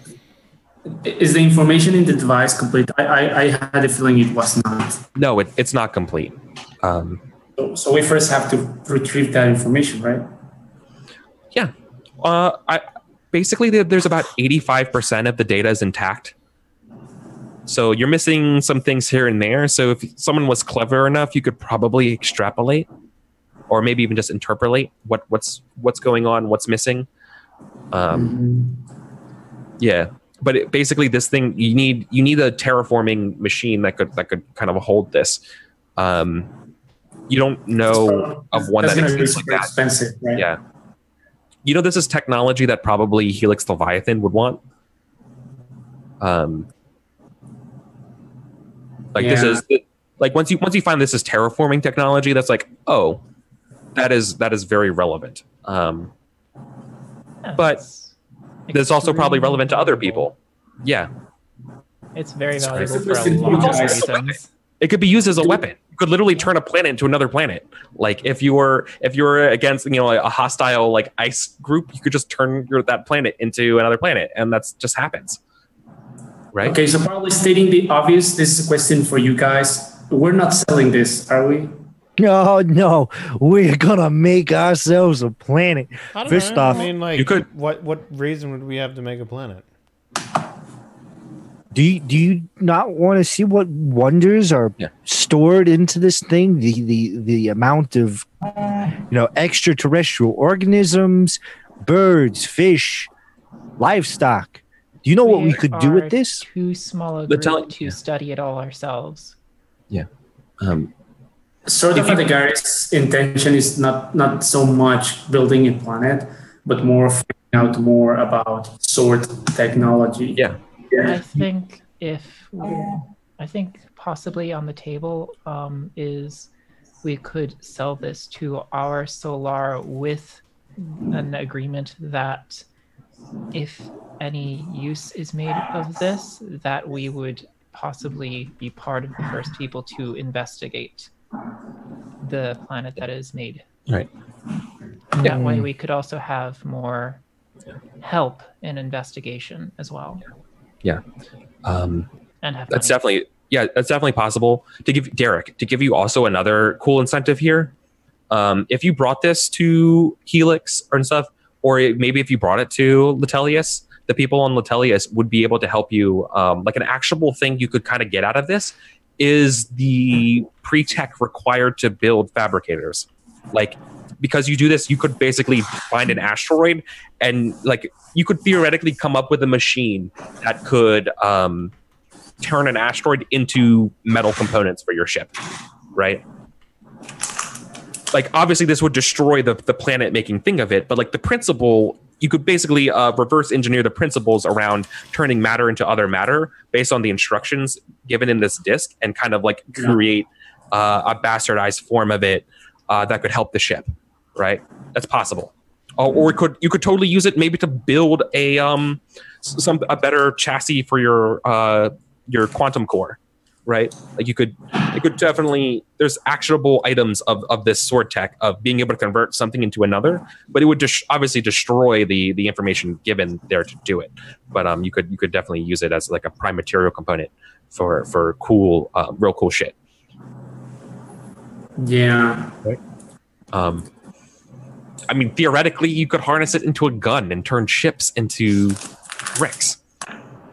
That's impressive, yeah. So why don't we take this one step at a time then? Why don't we do that idea? We bring on board the solar. That way we're not pissing in anyone's pies. And we can unload all this junk we've got on us and fix the ship. How about that? Yeah. If I haven't been clear enough about this, it's almost like a minor form of like a reality stone, right? Like it could just transmute matter into other things. You could just change the physicality of something. Benny would speak up. Look, this is like one of a set, right? No, this is a planet. This is clearly like Generous was trying to save this planet, right? No, like this is part 1 of 3 of reality making planet machine. We have to find the other parts if we were to. Maybe it's probably in that. It's probably in the place that you left, right? Like if it is around there, whatever pieces. Remember, you found this thing. This thing was already like basically broken up. This is the planet that got obliterated, right? That people are mining out of. They're mining around it. That's what this is from. I don't feel comfortable giving this tech over to people who don't know how to use it properly. That's your boss. Literally everyone. Yeah, Exactly. we don't know how to use it. In unison, everybody looks at you everyone. and says, "That's everyone." Exactly. Everyone Including doesn't know how to. you. We keep this. We keep this, and we don't let it fall into other people's hands, because if there is that one person who knows how to use it, then we're all fucked. Because So they're I going didn't come all the way across the known and unknown galaxy to come here and babysit a computer. That's not what I'm about. Also You're right. have I very can limited babysit it. space. We have very limited space. Yeah. It's fine. I have to fix the cargo bay anyways. I'll just, make it bigger. No, there's literally no way you can do that. Of course, I'll just take out some of the stuff we don't need, like lockers and. We did that already. We did. Did you guys take out the floor panels? No, we're talking about literal or mechanical in-game. This is how much space you have in your cargo. Yeah. We did all the math last time. We Yeah, even Zippy. had to get rid I was of gonna say- Logan's gym shoes to make room. Yeah. No, Let's go. those are my favorite things to suck on. Yeah, we went back and did the accounting of our ship, and we literally have like no room. In fact, you're carrying part of a particle cannon like strapped to the top of your ship, like it's like a sofa you got on Craigslist. Like there's literally no room on your ship. We go and we buy a storage unit. I don't trust a storage unit. I mean, it could be worse. The storage unit is the solar. Pretty much. All right. Pretty much, yeah. All right. Yeah. We just got to be careful. Why did we steal that like laser cannon? What's our plan for that? To sell it. You wanted the tech on the cannon to integrate into your systems, remember? Yeah. The camo, the shield that stops an attack. Yes, the shield. Because we're like fucking wet paper in space in this thing, apparently. Yeah. Yeah, you guys worked really fucking hard at salvaging that last session. Yeah. All This right. session, we just chuck it out to make space. Yep. Can we at least scramble the data inside of this thing? So he's literally your boss. The thing is, it would be very hard for them to analyze this data without my interface. this is true. Helix Leviathan could probably do it, right? Probably. Yeah, and we'll also probably gonna need a lot of money or an investor or something like that. And the solar seems like the best choice for that. Yeah. They might invest from their resources just to see what happens, and we could lead the operation probably. The only thing I don't want to happen is the Solar to use this to terraform any planet that they deem against their beliefs and ideals. I hate to break it to you, but you're literally signed up to be a part of that. So, in a lot of cases, you know, you're on a military ship right now with people in that military, which is us, and you're telling us to what exactly? Stop the military from getting a weapon that could literally terraform planets. Yeah, I actually have no moral problem with them using this to weaponize this thing. Well, you don't got feelings. You're a bunch of ones and zeros. Hey, that's very rude. Hey, everyone's weird, okay? Not just the computer. How would you feel about you're back on Earth, right? You know, you're cruising down Route 34 with your girl at your side. You know, you vroom vroom on your Harley. And I thought that humans were a group mating species. I don't know.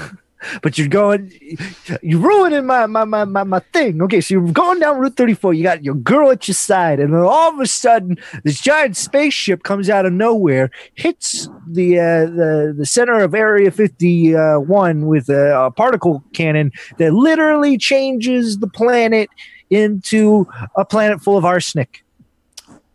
Listen, how would you feel about that? So we have this thing called mass media on our planet, right? And we've seen every single scenario of alien invasion before we even knew that aliens existed. So we got it covered. Don't worry about that.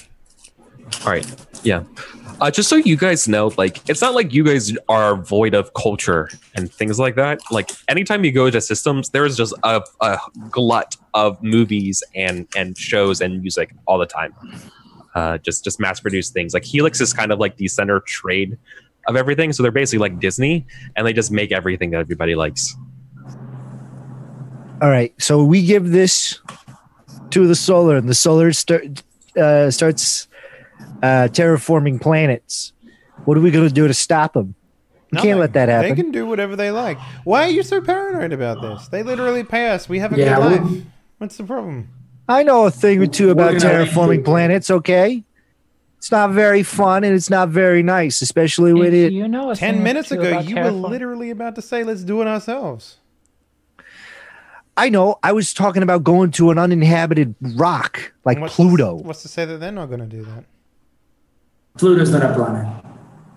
Pluto is a planet.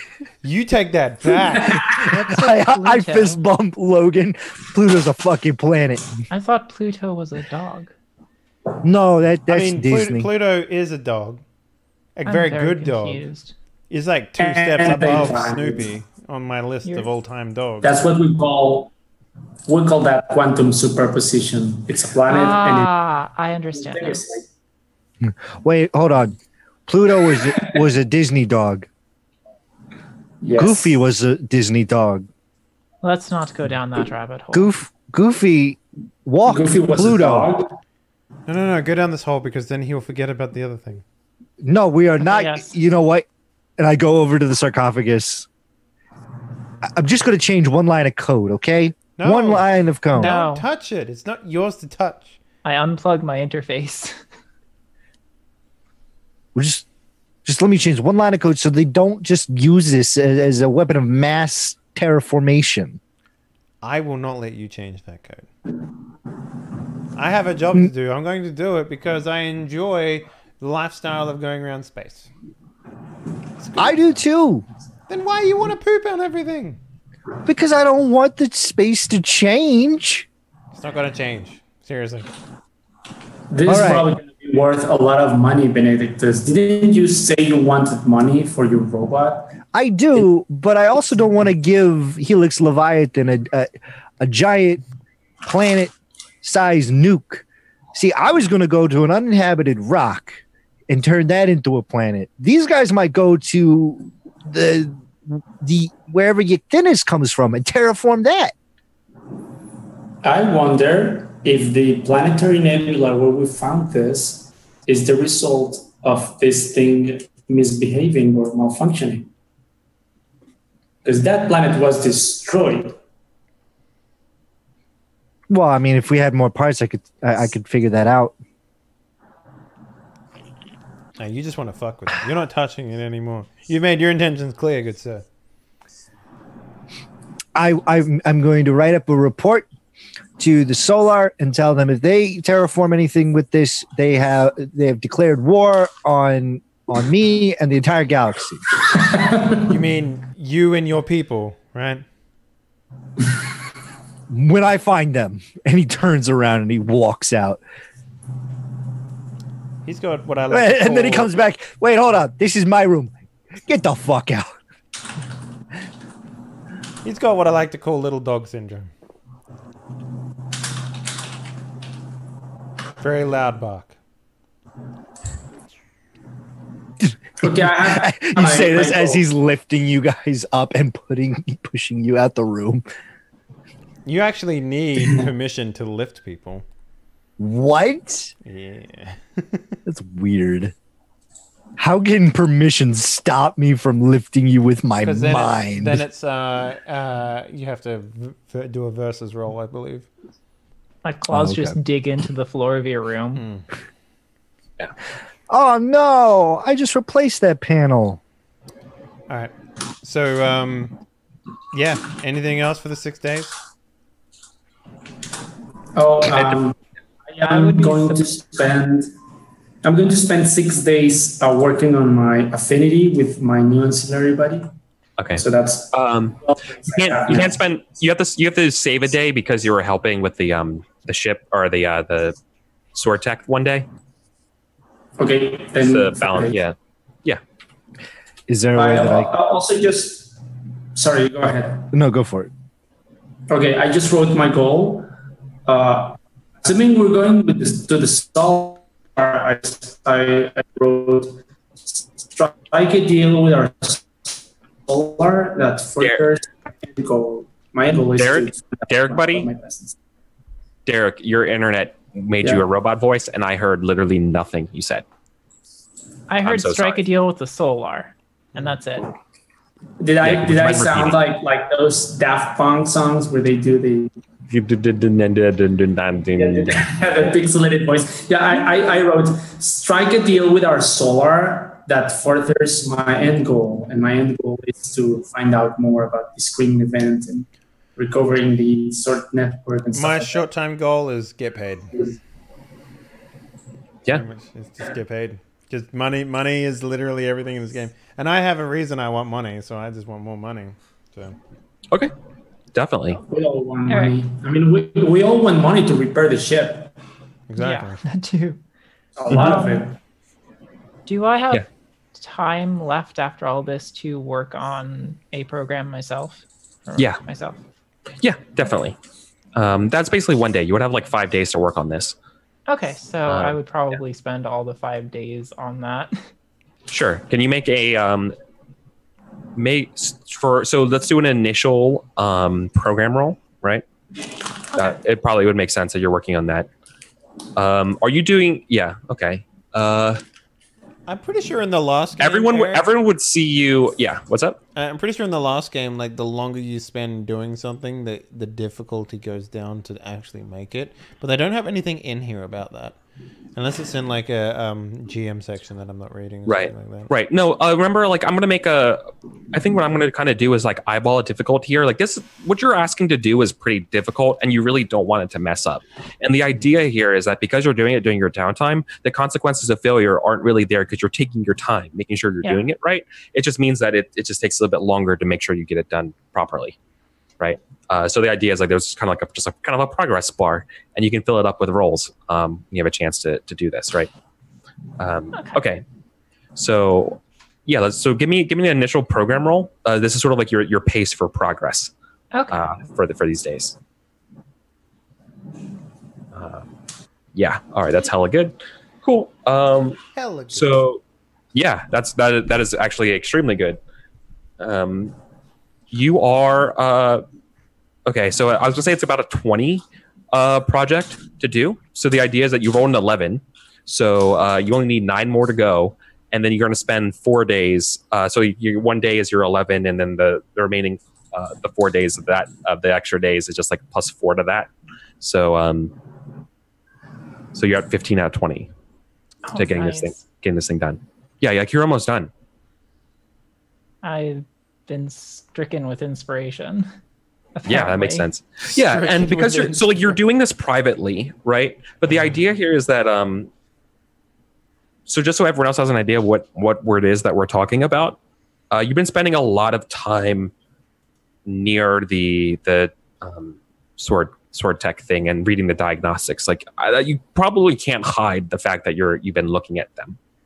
Yeah, right. I probably don't even bother to hide it. But like what you're doing or anything like that is totally like role play that out.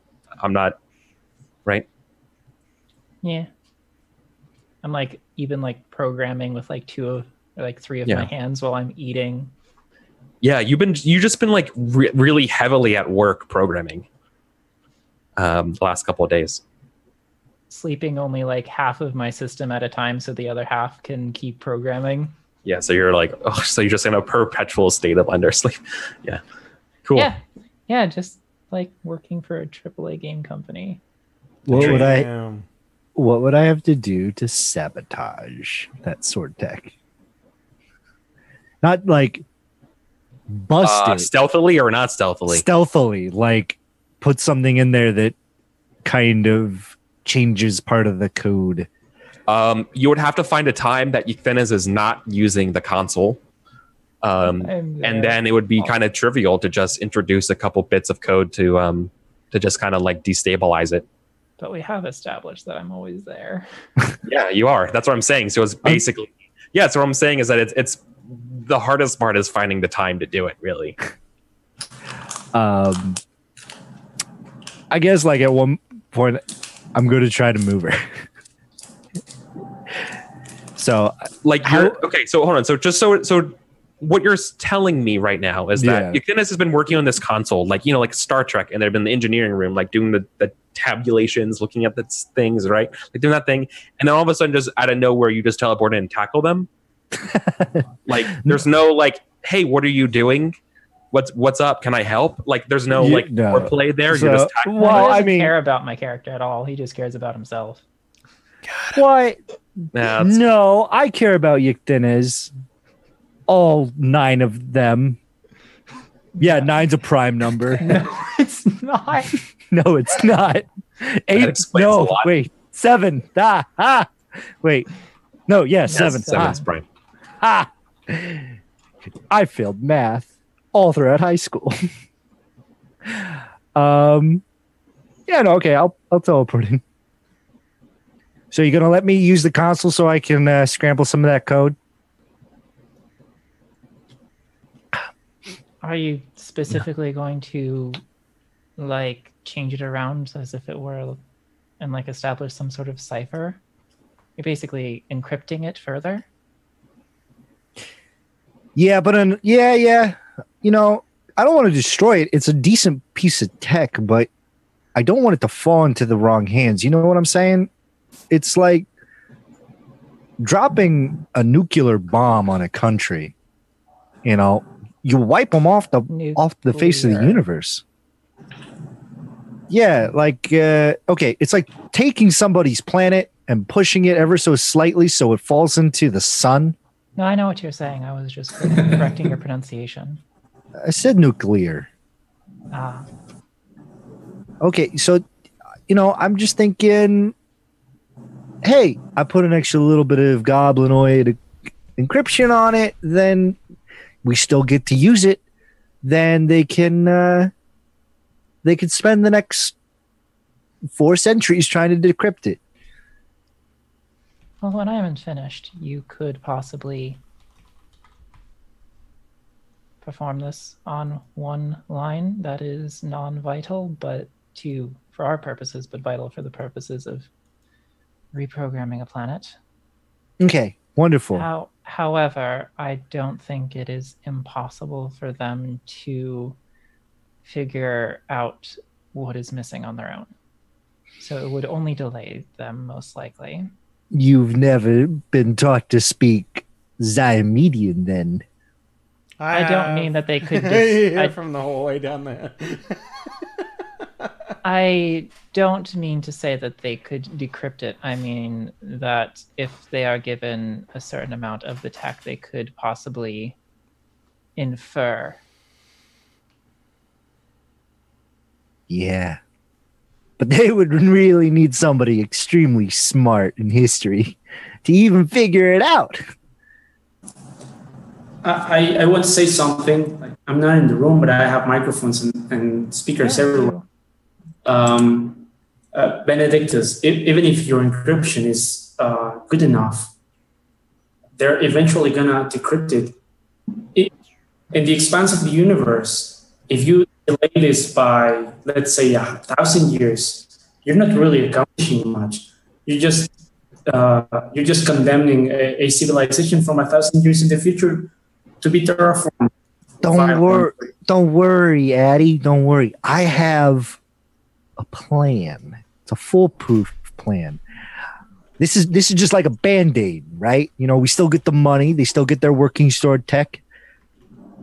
And that's all I'm going to divulge for right now. You would have to do it in such a way to make it not seem like you were the one who encrypted it. Yeah, it's also going to be a little difficult to explain how this Sortek has some goblinoid encryption inside it, and we have a goblin in our crew. I'm not a goblin. They think that I'm a Yabiba, a small amphibious frog-like creature from the other side of the galaxy. They don't know I'm a goblin. You guys are the only ones that know I'm a goblin. You guys are awesome. It still would be very suspicious if, after we access the sword tech data, parts of it were suddenly encrypted. Right. Okay, so we don't encrypt it in full Zyamedian. We encrypt it also half in Martian. I believe that we should actually encrypt it using an encryption common to one of the rival solars. Ooh, I like it. That's a good idea, Ictinus. All right, but we gotta make it really, Authentic. really Do authentic. we have yeah. access? Do we have access to those encryptions? No. No, that stuff would be we super could get protected, right? Well, it depends. When you need to encrypt something, it's not something that might be difficult. Fine. When you need to decrypt it, that's probably going to be difficult. Oh, Because okay. I'm saying it's like private keys, public keys. Yeah, I know what you're saying. Okay. But I'm cool with that. However, as long as you're cool with the consequences, that is definitely illegal. In like a You think that's fucking treason? Your boss will now have to and if you picked another solar to do this, obviously they're gonna be really pissed that you have bothered them about it, and now they're gonna be interested in what the hell you're doing, rather than doing their own things, right? Like, you're gonna bring a lot of heat down on your head if this ever goes sideways, right? If the roles are not in your favor, what I'm saying is that yes, you can, and that sounds really easy right now, and it will solve your problem temporarily, but that will blow back infinitely harder in the future should that ever happen, right? Okay. I'm cool with it. I'm just telling you guys. I'm just so you guys know, that would, if as in you guys are stopped by a carrier being we're taking you to this place for under investigation for fraudulently, Yeah, and then Helix being yeah, you guys fucked up, and getting no help from them, right? So, you guys would be. Yeah, I'm. You know what I mean? It sounds like I'm the only one against this, and it sounds like I don't really get a choice in the matter whether I'm attached to this or not. So, Benedictus. I will take full responsibility if we get caught. You guys didn't know anything. I would like to say, though, I do have faith in Logan's ability to negotiate a good position and keep those concerns in mind during negotiations. Yeah, but the problem with politics is they don't care about us. They don't care about the little guys. They only care about what benefits them. So if they want to terraform a planet, destroy thousands and thousands, millions of years of civilization, they'll do it. They will reformat that planet into a new ENSFAT 32. Probably, yeah, but it's true. The name of the planet is. I tell him the name of the planet. I know, it's like formatting a hard drive back in the olden days. Oh yeah, let me copy it so you have it again. If they have no problem terraforming an inhabited planet, they have no problem making our existences so miserable that we wished we were dead. I have a question, Eric, just for contrast. In this moment in the galaxy's history and with the available technology we have after the Scream, what's the biggest weapon of mass destruction available? A black hole. I mean, the biggest weapon of mass destruction used was the countermeasures to the Scream that basically rewrote. No, I mean, what's available to solars or governments? People can use. Here right now in planet Earth, it's just nukes. Right. Probably bigger, I don't know. Well, nukes don't work on most planets because they're sort of like nuclear sniffers for armed triggers, and they just literally cannot detonate. There are suppressors. A lot of ships have them as well. So I think the biggest thing you have, the most dangerous. There's artifact weaponry and stuff like that, and they're mostly pre-tech, maltech, that would be the most dangerous things in the world. But they're kind of also all the solars agree not to use certain things. The most dangerous thing you could do, literally the most dangerous thing I think possible, would be a solar to not recognize the calendar. So all the solars, while they kind of feud with one another, they all agree on this certain calendar of the year that they kind of follow. And if any of them would not follow this calendar, bad things will happen. And so that's kind of like the most dangerous thing. So like using, so like ideas maybe are the most dangerous thing. But in terms of weapons and things like that, like yeah, you have huge proton blast beams that can just level cities. But we don't have like planet-wide destruction weapons, right? Like No, they're against the Geneva like the Space Geneva Conventions, more or less, right? Like they're like easily enough they're easily enough made. It's just that it's just like nobody. We all agree that that's not for doing things, right? Especially after the Scream, like after the Scream event, where like trillions and trillions and trillions of people and entities and lives are gone, right? Like basically 10% of this section of the universe is left. From that, it's just like there's no the idea, like entire planets have been rewritten already. Like everyone's kind of exhausted of that sort of technology, and we don't want to go down that road again. Especially with fears of reprisals from any, if should this Scream ever get unlocked again, if it embedded itself in some way to return, like lying dormant, like a spore of a mushroom, somewhere. Yeah. It's just they don't want to give it the tools already, right? Benedictus. Yeah. How about instead of encrypting this, we just develop a countermeasure and then sell the countermeasure? That's what Helix would do. Yeah. Okay. Yeah. Let's put in a countermeasure that if they try to use us to terraform the world, it doesn't. Yeah. No, I meant develop a system like that we could a kind of suppressor. Yes, a suppressor. Hold on, don't talk over Kika. What'd you say? Yes, develop a system that we could sell to individual planets that would protect them. Like an anti-terraform. Okay, yeah, no, okay. So I guess what we would have to do is find out at what frequency this thing terraforms, so it can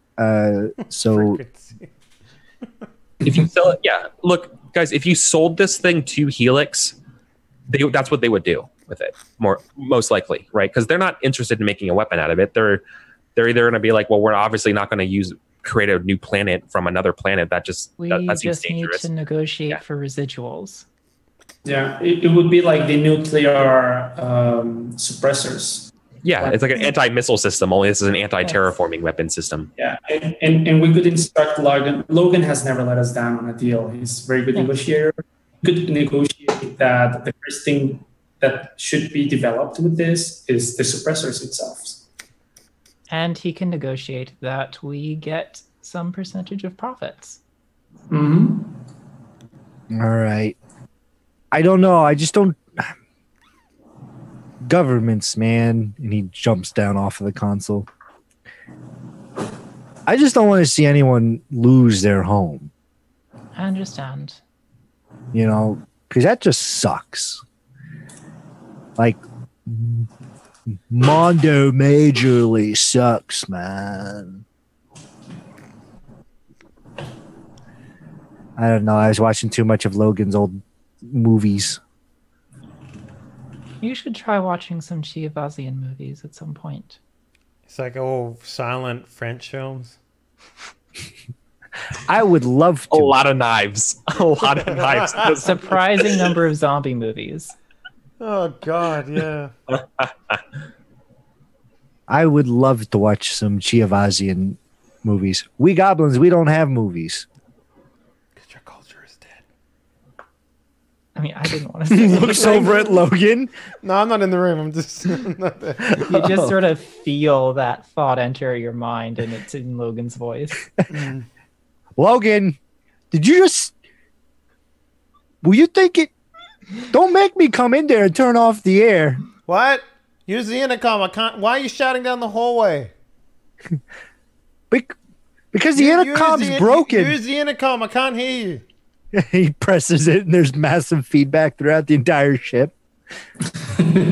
Like that awkward feedback when you're like on stage and the microphone feedbacks against the speakers. It's like my intercom seems broken.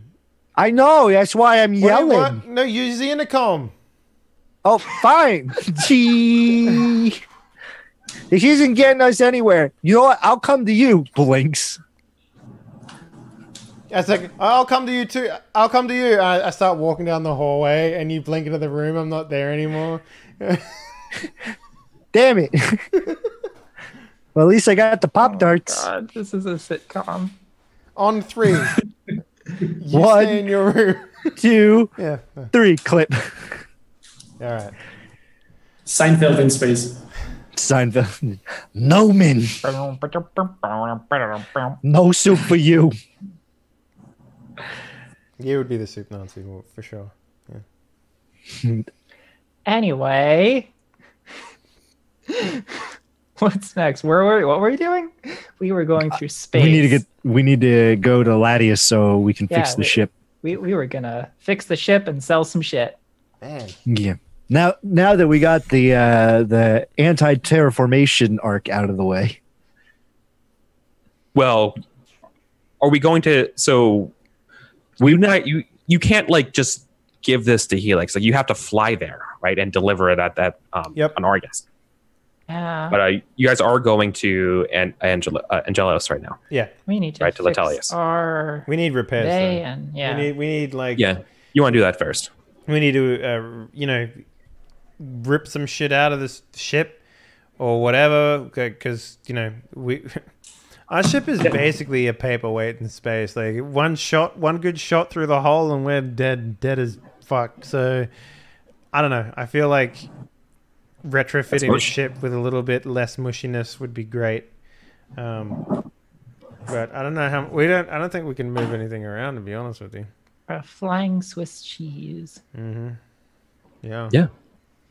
But at least we can feel sell. safer going straight to Argus. Honestly. But at least we can sell the stuff that we have on there right now, just to get basic repairs done. Like we can sell the stuff that we salvaged, at least from that, and not have to carry. Upgrade the ship. Yeah, but You have to carry this gun through the flex anymore. But the thing is, we don't have enough space on the ship to house something that weighs 5. Right. Like, We just took the whole thing, though. Could we? No, you took the major. You didn't take the barrel of the artillery gun, right? You just took like the part that like attaches to the platform that it's on, because that's where the major cool part was kept. Yeah, Right. I was thinking during like if we could. It's attached to the outside, so it's unlikely. But I was hoping we could get like Benedictus to remove the system that we needed and then sell the rest. You tried that. Remember that episode? Yeah, you did. You tried that, and then countermeasures were gonna fire her off, and you were able to save it enough. Okay.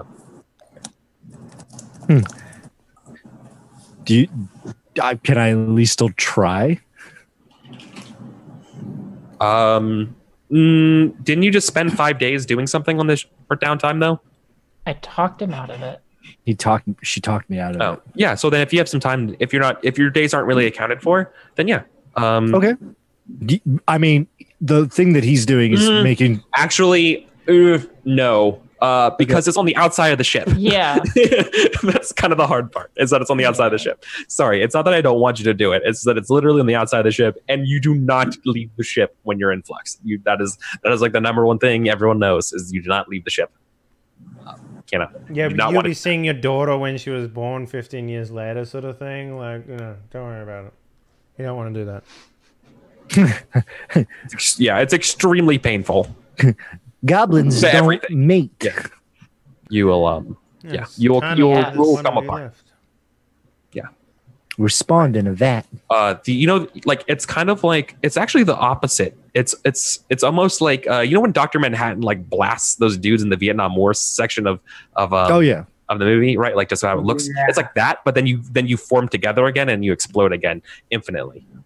It's really bad. Okay, so you don't want to. I guess Benny's just going to be making sure the ship doesn't fall apart. Yeah, you can do it. I mean, you could totally, when you land in Letelius, you could totally do it. Yeah. All right, so let's just land there then. Right. Some stuff going. All right, so let me paint you guys a picture as you guys come into Latelius, right? Latelius sits in the shadow of a giant, of a gas giant that basically shields the sun of Latelius at all times. It gives it a it's not a full eclipse, it's a partial eclipse, and so you get all it. So this like red light just bathes this planet all the time. So it gives this cold red glow like over everything. The planet is just this barren, stinking mess. It's radioactive. It's dangerous. The atmosphere is extremely thin, and everything is just in ruins here. You see like glowing pools of like like shimmering red, brown, green, and you just see a lot of motion and movement all over the surface as the strange, horrific things that live on the surface here maneuver about. You guys fly closer to the capital, and which is kind of just this huge wreck. Imagine like if New Delhi was just like apocalyptic, so just like rows and rows and rows of just destroyed buildings, right? But like cyberpunk New Delhi. It's just been completely obliterated, except for you can see like in the middle of town, there's this these massive walls with this giant hollow lights scanning around everywhere and a bunch of these sentry drones that are just almost always firing, and you see explosions going off, and you just see those little like shadowy figures of beings and creatures. Basically, the planet is it's just constantly at siege, and it's just blowing up anything around. It's like the entire planet's a massive tower defense, right? They are billions, basically. Yeah, it is. They are billions. Yeah, it's a really good way. Yeah, only it's a radioactive wasteland. Billions. Yeah. Fallout 74. The things you want to know about Latelius, you know that only about like 100 or so people live here. They're extremely psionic. They're called the let me open my notes. They're called the Dugong. There's a picture of them. Yeah, and they're all female. Ooh, okay. Yep. Where's this picture? It's in Roll20. I also have a picture of Latelius as a handout. I don't. Oh. I'll give you an idea. See the picture of the aliens. It's under alien. Oh, I'm sorry. I don't know how to. I thought I made it visible to everybody. I hit show to players Latelius, and then I showed show to players. We can see the Latelius. Okay, we can see the Dugongs now. Sorry about that. Yeah. So like it's just this misty, dead red planet, and just imagine these sort of just like wretched radioactive beasts just trying to crawl up this massive fortress of just metal walls, just constantly just shooting and blasting anything that gets within a certain range. What's their language they speak? They're psionic, so they're telepathic. Okay. Yeah. That doesn't help me. No. If ever there was a planet that could use terraforming. I look at it then as this has millions of years of culture and stuff. This is obviously inhabited. Yeah. Maybe we could terraform a nearby planet and they could move. Not to get like super expository dump on you, right? Just the idea is that the remnants of the various civilizations that lived here, as much as they could, this is just like the surviving group.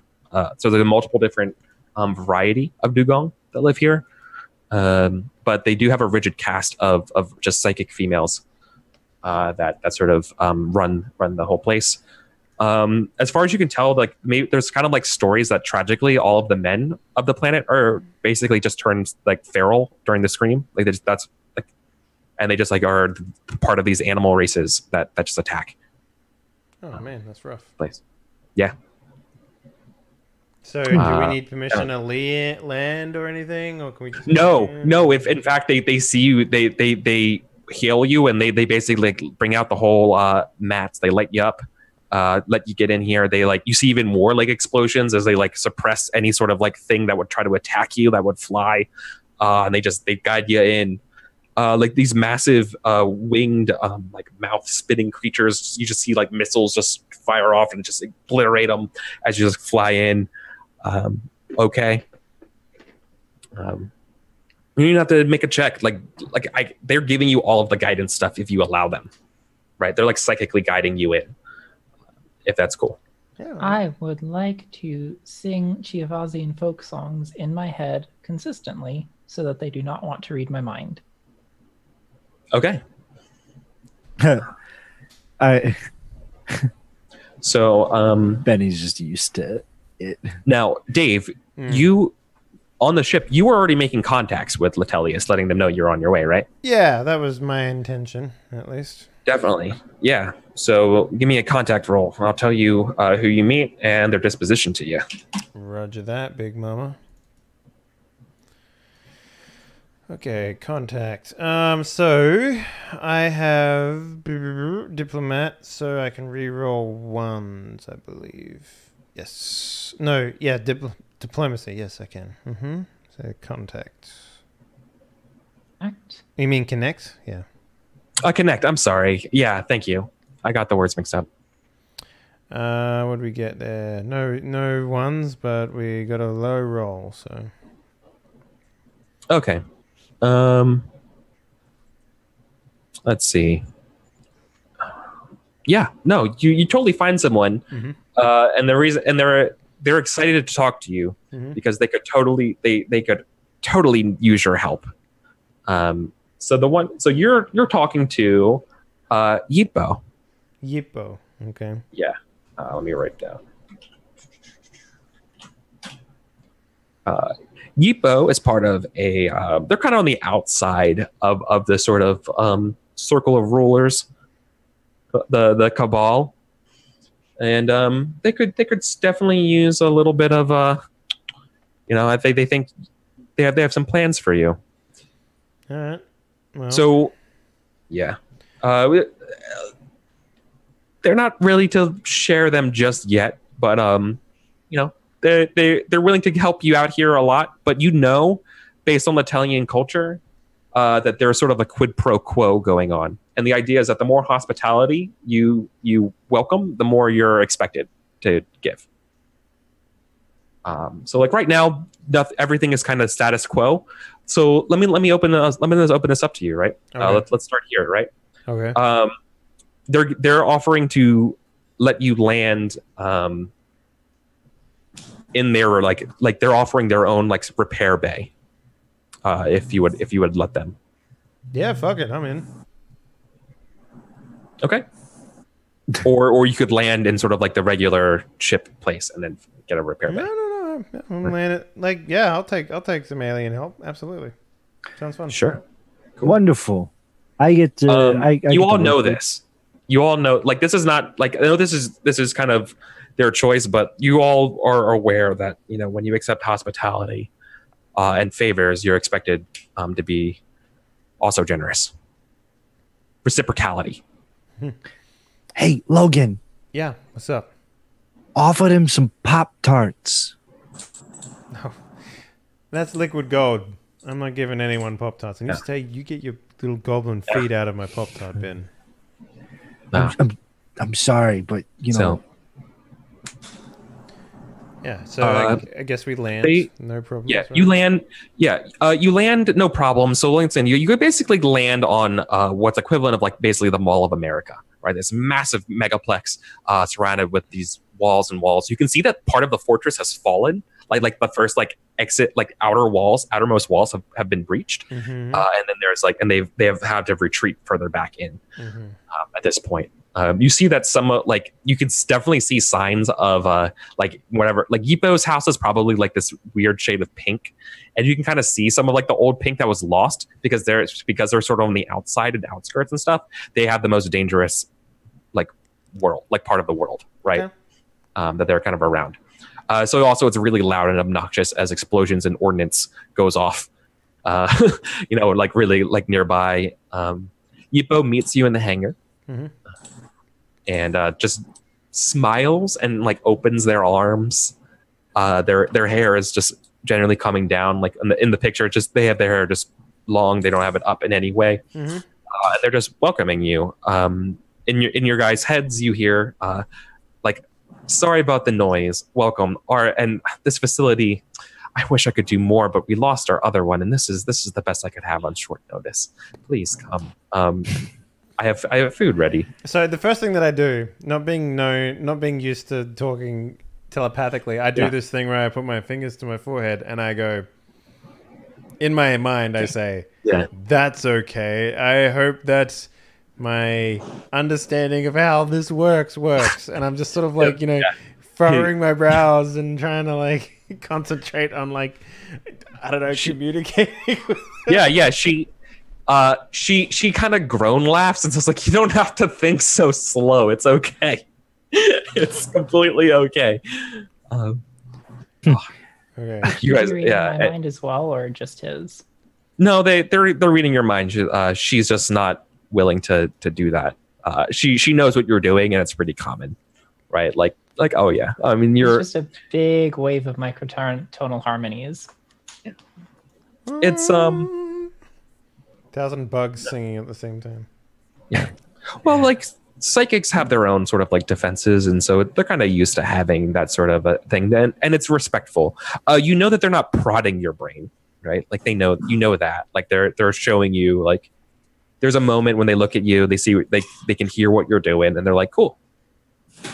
Right. I pull out a list of things we require to fix the ship, and I hand it to her. If you could have those delivered to the hangar bay, you will be compensated immensely. I need these to fix the ship. Oh, yeah, you're. Those things? They look at you. Excuse me? I was just wondering if we have the money for those things. Out of character. Out of how much we my have character a lot now? of money. Like we have about 265,000 credits right now. Okay. Yeah, out of character also, Kika, my understanding of Eric's words is that if we ask favors, we're expected to do big favors too. So they'll probably be willing to help us, depending on how much they need. Yeah, true. Yeah. So, like, there's paying with favors. No, they look at you. They see the component list and they say, "Oh, this is kind of a problem." I'm sorry if you're, and they're gonna say like, I don't know if I can. I had these parts, but you see, I don't have them any. I wish you were here sooner. Is there a problem? Well. Who has do not have to talk so quiet, so slowly. Is there a problem? Yeah, you're like, is there a problem? Yeah, yeah, it has. Full stop.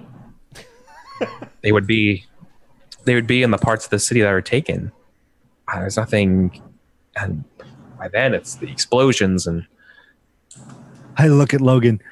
Without those parts, Addie will never be able to fly at full capacity. Who? Addie. The sword of Atagaris. Yeah, Atagaris. Oh, we're in pet names now. Okay, that's weird. Yeah, Lolo. Don't ever call me that, grub boy. The best I could do right now is I could give you a regulator. A regulator can tide us over for a bit. Your Bersidium. Look, I can't fix the Bersidium anomalies. Those waves will do what they do at those levels, but what I can do is ensure that the lower levels that you're on work better. And I know how the flow can be. So, how's that sound? And they look at you. No, that works. They're offering you basically they can fix your drive to be just a spike drive 1, but they'll give you a regulator, which means you don't have to roll to do common drill moves. Okay. That would be very generous. Hey, Logan, that gets us at least to a Helix Leviathan station to where we could actually request these parts, for a job. All right. So where I'm from, Yidbo, we have this common process called circle jerk. It is where in exchange for things, we will do things for you, and I'm assuming that's how it works here as well. So, what is it that you wish to circle jerk with us about? What's that word you said? Circle jerk. It's a common Earth turn of phrase. Yes. Wait, isn't that when a bunch of people grab their... Don't explain my culture to any people, please. Latelius is a place of jerks who circle, I knew it. I could as smell you would it. say. I thought it was Benny circles to stops jerk. and he squints his eyes. I don't think she understands. I don't think she understands what that is. It's okay. Now, obviously, the correct terminology is circles who jerk. Yeah. Or a bunch of jerks in a circle. So, what would you like for us to do for you? Well, this humble circular jerk would love it if you could just do a small favor for me with your ship. Just the tiniest favor. Go on. I'm listening.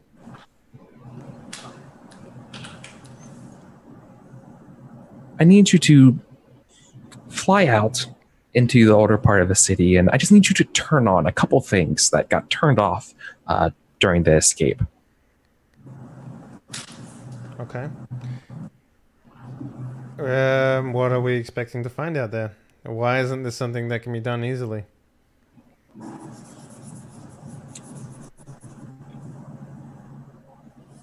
Well, I was thinking because you're a sword, you would be equipped and capable and fast enough. We're a get in sword and out because we don't presume anything. We go into regions with an understanding of what we're facing. That's the difference between a sword and a soldier, you see. Well, it may be overrun by psychic abominations. Yeah, that's the kicker. So That's why. what exactly can I do to protect my feeble earthling mind from abominations of the psychic variety? But thankfully, I think these abominations should be more worried about your body than your mind when fighting these things. Oh, well, where I'm from, I'm considered the most the best example of physical prowess. So you need not worry about my body, as it were. Sure. Well, then you'll have no problem just dealing with this riffraff. Wait a minute. How big are these things that we're talking about? The biggest one is about the size of a small building. Oh, looks Logan. That's totally not a problem, right? We talking his small buildings or my small buildings or your small buildings? Whoa. Our small buildings. Do not insult my culture like that, my dude. But can those creatures physically move, or are they immobile? Oh, yes. No, they can move, and they can move quite fast. Okay. So what exactly are we turning on?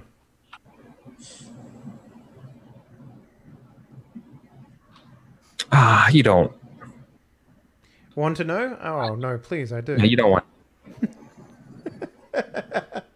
If we do not know what we're turning on, we might turn on the wrong things. Yeah, we might turn on the interplanetary self-destruct button. You guys don't have one of those, do you? No, it's nothing like that, actually. You'd be turning on a broadcast. Go on. So is it the radio station we're going, or something? Yeah. If you could just turn on these broadcasters, they're old radio they're radio stations, as you put it perfectly. Yes, that's what they are. In simplest form, yeah, they are a form of radio. And when more of them are turned on, the stronger they get. When they are turned on, they can help push back some of these abominations from these walls. And frankly, you'll be paying me some peace and quiet. And what salvage you can recover. Oh, there's no salvage to recover. That would be worthwhile, I imagine. Except for Once the these- parts that you once said you- were in the area. Yeah, but that stuff's probably been blasted long ago or irradiated. Once those abominations get their scrubby hands on it, it's not useful anymore.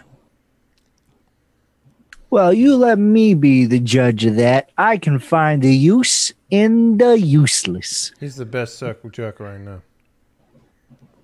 Points hand towards Logan. Look, he was a useless human when we first found him, and now he is our fearless leader. And if anyone knows things. And what are you? I'm a Yabiba. Hey, from the swamp look planet. From the swamp planet of Quendor. Not familiar with this planet, nor is anyone here. Oh, well, yeah, it shouldn't surprise you. It's always. Where did you train?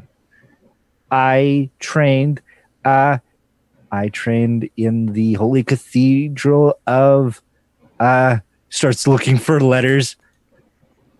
E.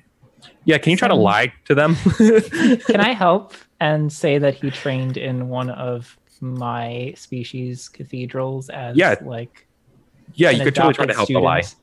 Yeah. So is that connect or perform? This is probably sneak charisma. Okay. Yeah, I'll roll my help for that, hopefully. I actually crossed my arms and was like, oh, really? What's an 8 do for you? It's a versus test, so Well, you tie. So yeah, it would be an 8. So you would get the +1, so you'd be at a 6. Okay. Right. So that's not enough to beat the 8. So what happens here is they know you're lying. I can hear But you there are- spelling in your mind. Yeah. L. Oh, that's fine. Well, when you want to actually tell me the truth, I'll be available. They say. Perhaps after dinner. You You want look- the truth? And he like jumps up. You can't handle the truth. And I look over at Logan. Did I do that right? Huh? Oh, no. No. Please stop. Oh.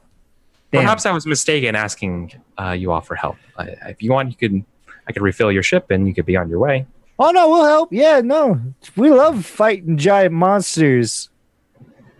It's like the thing that we do on the daily, right? You think, Dennis?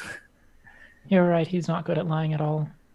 I am a terrible liar. I can only think some ones and zeros.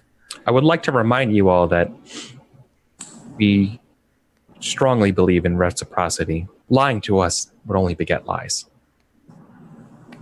Oh no. So, I would like to apologize on behalf of my compatriot, and I would say that the information you ask him about is very personal to him, and he would prefer to not share it at this time. Oh I shit, how do you understand. do that? How do you say things that make it seem like I'm not trying to be withholding of information? Eucthenes is an actual responsible adult. Whoa. I am a responsible 322-year-old Yabiba. I thought you Bibbers only lived to the ripe old age of 25. Shh. Well, Lies upon lies. in the 25 lunar cycles. well, then I appreciate your openness, and in return, you do not have to do this mission if you're willing to let me stay here as a guest, and I can learn more about this Yabiba, says amusingly. I'm Please very study curious him, about you. if that would be enough for you. You don't think that? Well, I don't need all of you. Wouldn't it be possible that they could just stay with me for a little bit? How long are we talking? 20, 30,000 years? What is the Years. nature of your interest in our companion? Is it academic or sexual? That's a good question. That's a very good question. Benedictus drops trowel. I got nothing working down here, lady. He's anatomically correct as a Ken doll. That's no problem. I'm more of a sapiosexual anyways. Oh, okay. I like lean over to you, Ictinus. I'm just like, Then why are you interested in him? what's that? What is that? It is one who is attracted to one's intelligence. I believe it's because they are both psychic. Oh, Ictinus is correct. The way your mind is trained for handling the meta psionics is interesting. Your protections and safeguards are something I've not seen before. I'm very interested in what you do. I fix stuff. She meant with your girthy brain, dumbass. Oh, well, in times long past, we used to erect mighty buildings with our mind. And we made stuff. And then we like to spread it around every once in a while. We used to cultivate younger species. Sure. Like they're not interested in what you're saying. It's like they're just like being polite, right? They're like, okay, yeah. No, they're actually more interested in how you were trained and how you were raised. Because there's this thing in this world where like the way psychics work, like psionics works, like it makes you go crazy. Like you could burn yourself out, and that's why you go to school. That's why you get a master. That's how you learn, whether it's a religious group or some kind of setting and training. That practice, the way you have protected yourself, the way like the goblins do it, is not seen by anyone before, and they can see that what you're like. They don't know how you're doing it, and they're really interested in learning more about that way. And so like good. So then you can teach, and so like you can get that's the impression from her. And so she's like, good. Oh, you could teach me all about it. I would love to. I don't know. How does a month sound? A month? I mean, it's getting to be about the height of ascending helix. How about until the beginning of ascending trillium? 45 days. You guys are going to leave me here for 25 days? I don't know. 45 days. 45 days? If we get the resources necessary to retrofit our ship and make the repairs necessary, that's about the time we would need to repair the ship. It makes sense.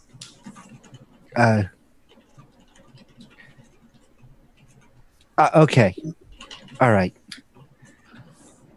I will give you modicums of information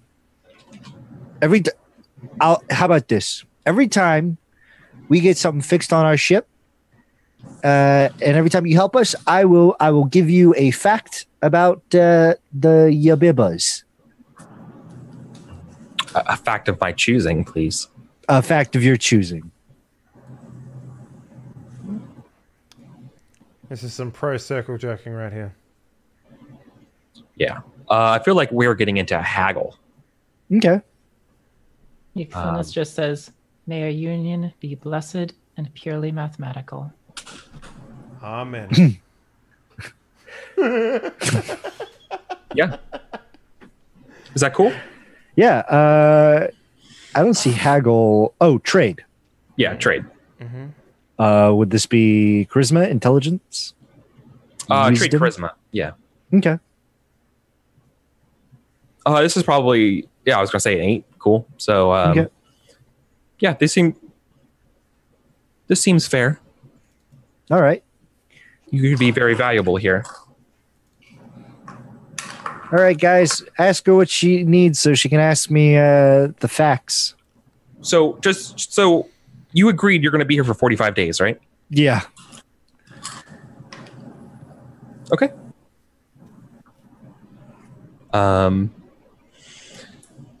Cool. So then once again, you don't have to do the job.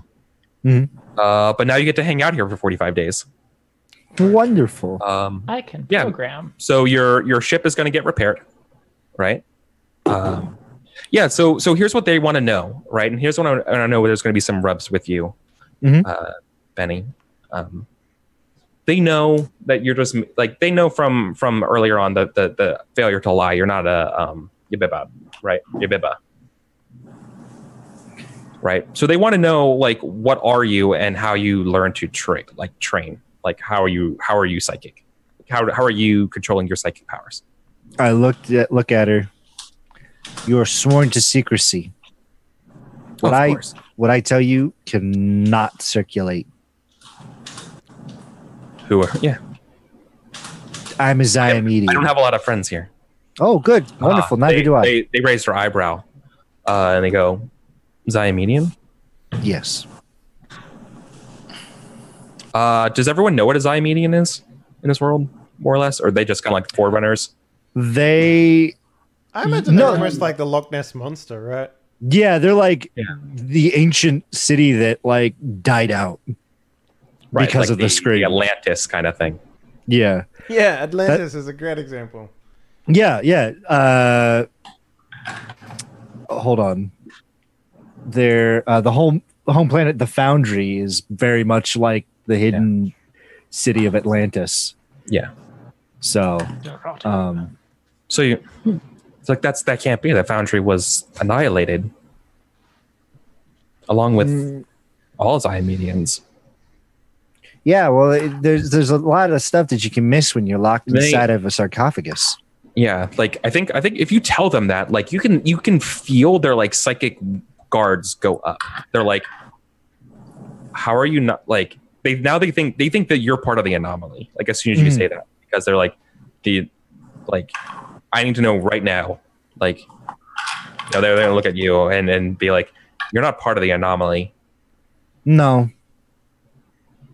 In fact, I don't think any. How can I trust you? How can this be? How can you be sure? Because if I really wanted to hurt you, I would have smashed your bones into dust right when I saw you. And right as soon as you found out that I was lying, I would have melted your brain. Or take this wrench. Cluck. Are you lying now, or are you threatening? Like, what's the deal? Yeah, they know that's okay. You would know this too. This person, Yidmao, is a very proficient psychic, right? Like Yibo is a very, very, very good psychic, better than you in a lot of ways, but their discipline is different. I will give you. You know what? A show of good faith that I'm not part of the anomaly. You may access certain reaches of my mind that I will permit you to see. Oh my. Is this how they do it? Actually, I'm more interested in. I like the idea that she blushes and she's like, yeah, I just Benedictus. That is very generous of you.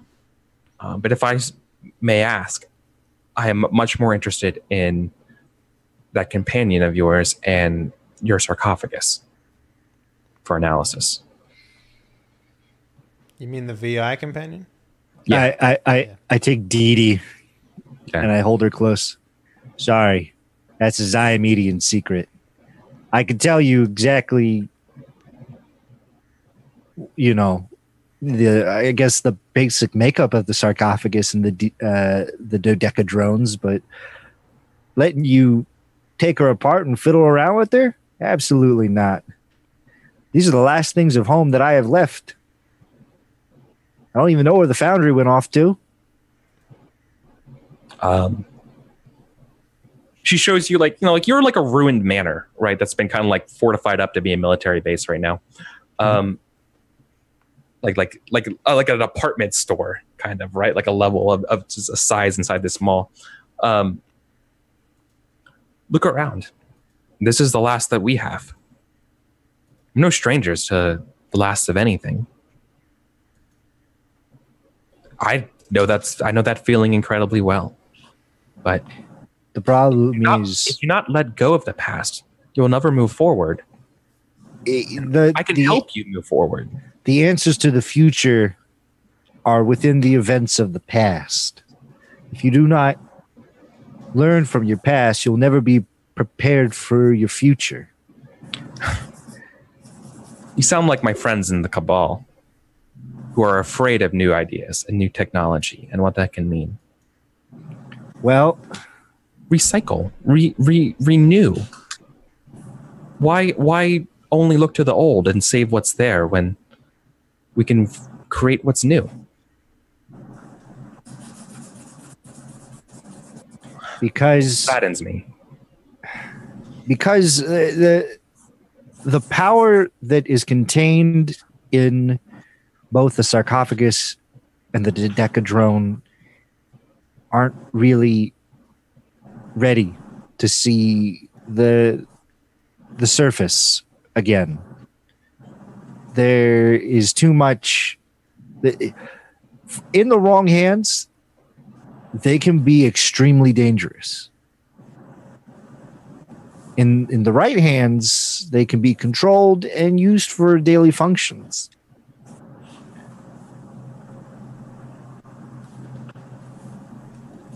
I do not like that you're holding out on me.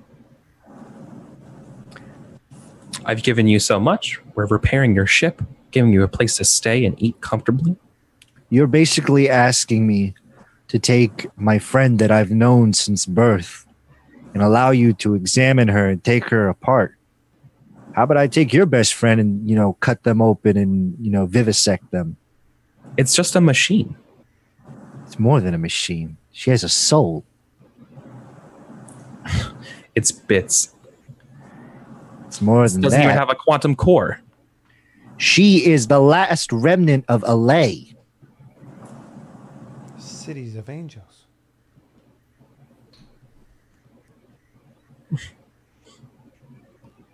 Very well. And we're going to go to break. All right. Many thanks to our Patreon supporters for this week's episode. Head on over to patreon.com/Henley to support the growth of Die Party.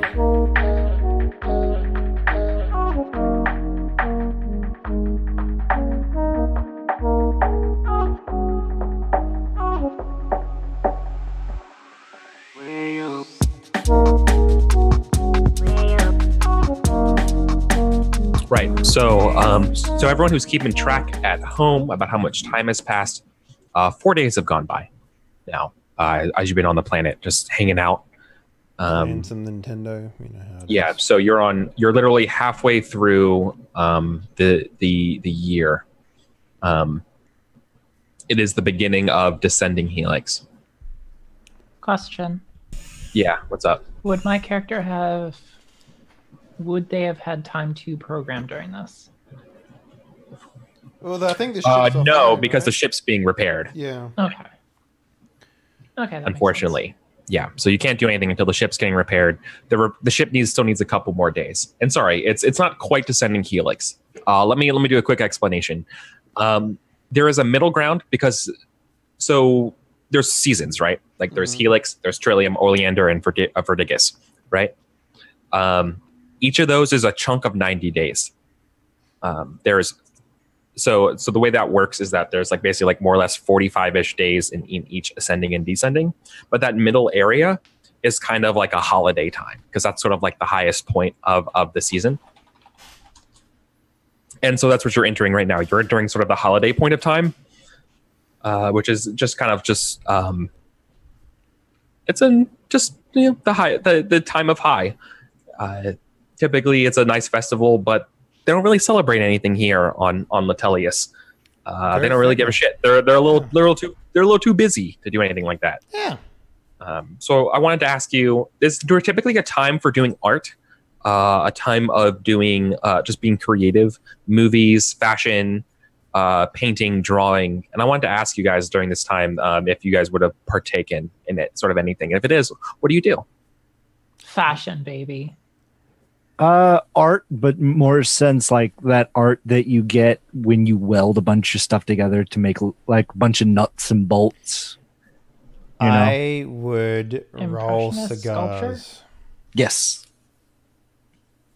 Do you have stuff for cigars? I would make do with stuff. I have the ability to eat anything, Eric. So I You assume smoke anything? I would smoke things as well. You can smoke anything. I would, roll some tight fucking cigars, my man. I would sit back and watch people weld or put together a storybook or whatever, and I'd just sit there and just smoke away. That's what I would do. Hopefully you don't start hallucinating off of whatever weird plants you gather. Oh, yeah, no, I hope something happens. So then, yeah, that's good. Okay. We are on 45. So this is like, sorry, 15. So, you guys are all kind of enjoying, kind of doing your art. The ship's getting repaired, and then everyone stops. All the work ceases here in the yard, and then we zoom back in on the conversation that we're having between Benny and Yipo. And Yipo, can I have dressed Benny up in like weird Chiavazian fashion? If Benny would be wearing it? Yeah, he. What? Okay, what's the fashion on Chiavazian? Well, you're a little short, so she probably would have given you like platformed shoes, but probably like really flowing clothes and an elaborate headdress. I'm imagining something from like a horse race, like what the ladies wear. You have an exposed chest too. Yes, that is in there now.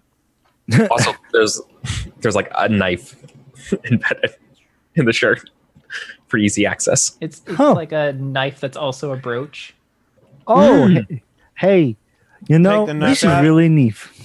Your clothing goes into combat mode, which is to say it falls off. It won't impede you anymore. Well, I feel pretty. Well, in a more somber note, though, or more serious note, Yipo politely smiles and says, "Okay, well, the deal's off. Thank you for your time, and don't worry about your secret. It's safe with me." But, No. Bye. No. You won't let me see Dee Dee? Okay, then I think we are done here.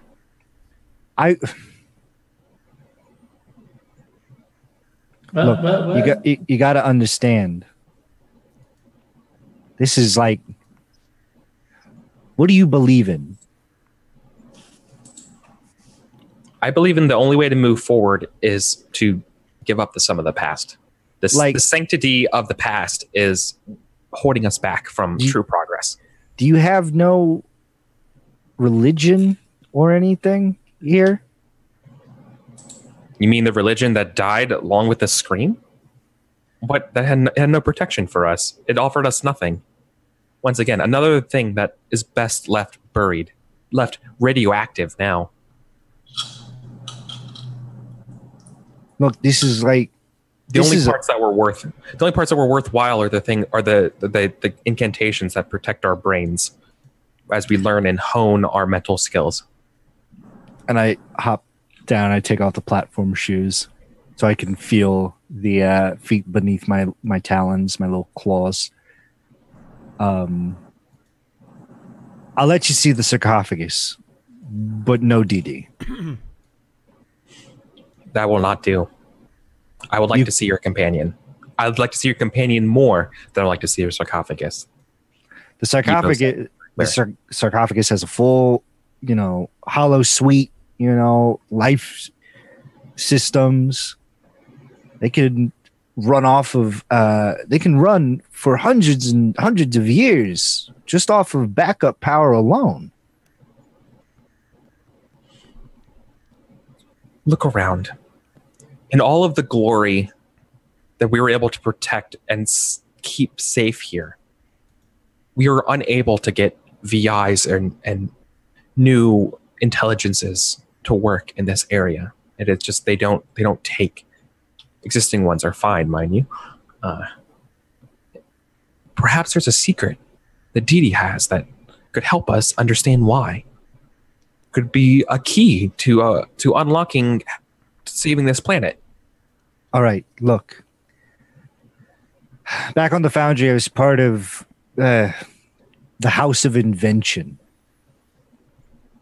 the House of Innovation. We were inventors. we built VI. I could help you build one exactly like Didi. Almost exactly. You don't have a lot of the components that make Didi. So to mass replicate Didi would be very hard, but I used to program the DDs that we used to give the House of Propagation when they went to talk to other species. Okay. You've persuaded Yipo to turn back on the machines if you're willing to spend a week trying to get a VI working together. Okay.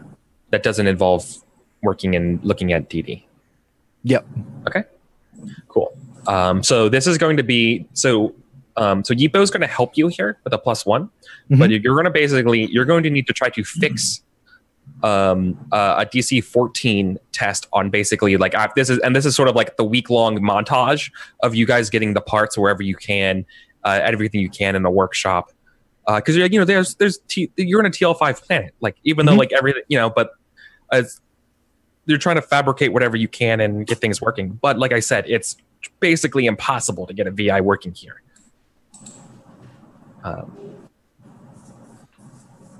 Yeah, it's a 10. Right. So a week goes by. Your ship is repaired, or at least let me be more clear. At this point, the hull damage is fixed. The engine is not. Right. The engine's going to take more time. Or let me offer you the choice. Actually, let me offer you that choice. Would you rather have the hull, the cargo bay doors fixed at this point, or would you rather have the engine fixed? I think because the engine works fine. It's just lost a rating. Yeah. So we can still fly around if we wanted to, but the hull is a problem because we can't access parts of the ship while it's down. So, for example, we can't get into the gunning room or anything like that because that has a giant fucking hole in it. So, I think. Yeah. But there's no need to because I'm still wired to the seat permanently, so we have a. Okay. So- I occasionally go in and check on that body, make sure it's doing okay.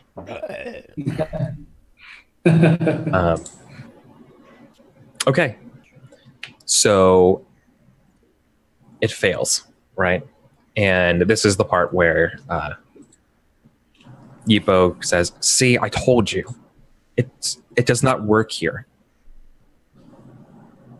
Even the best parts that I can afford to give you in as much time as we needed, it's the quantum entanglement just does not take on the Tellius anymore." Look, the thing that makes DD you can't find anywhere. It's. I believe we have just found it. It's here with you. How do we know if we don't look?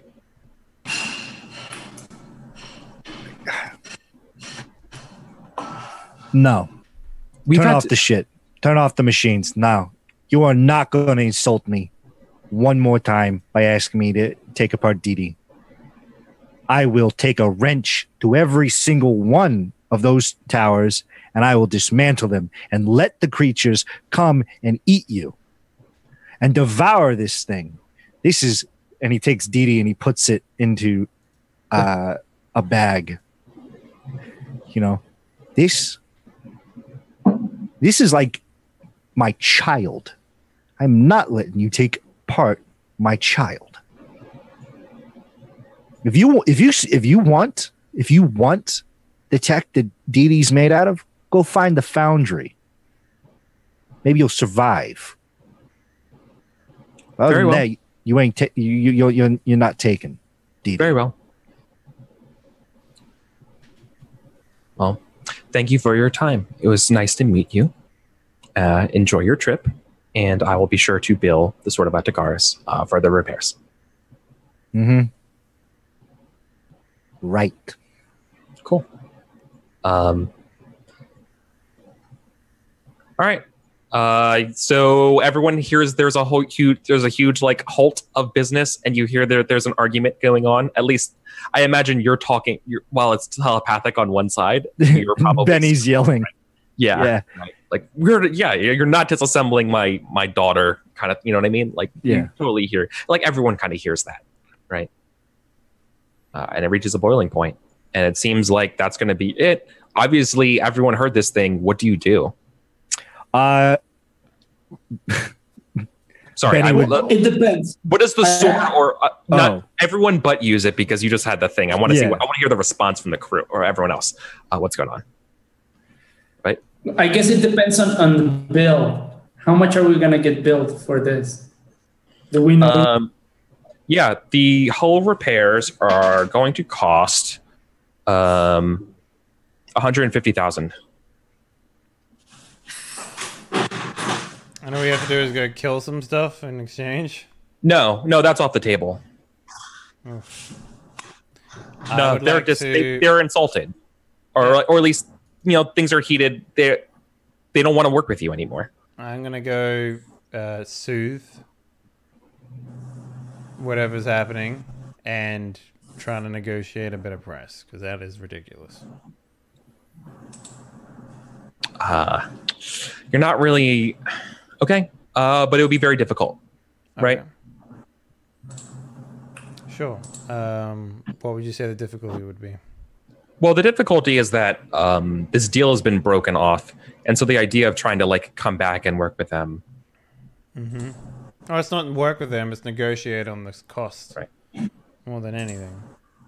Well, one of the reasons why it's more expensive is that you're able to get these fixes done in basically half the amount of time because of the technology level of this planet. What is the technology level of this planet? It's SWORD. It's TL5. So like these things are just like fabricating as fast as possible, like as they can. Right. Like in a regular place, it would take twice as long. Right. It would take 2 weeks of work gets done in 1 week. Yeah. I also wanted to ask theoretically, if I like. Could I find because you know how last time I asked about like the sort of the atmosphere suit that is sort of for the most part like an emergency thing. Would they have something like that here? Because their entire planet is fucking a giant emergency suit thing. Right? Basically they would absolutely they would have an EVA suit. But this is something that I would like to be able to use in like a moment's notice instead of having to like put something on.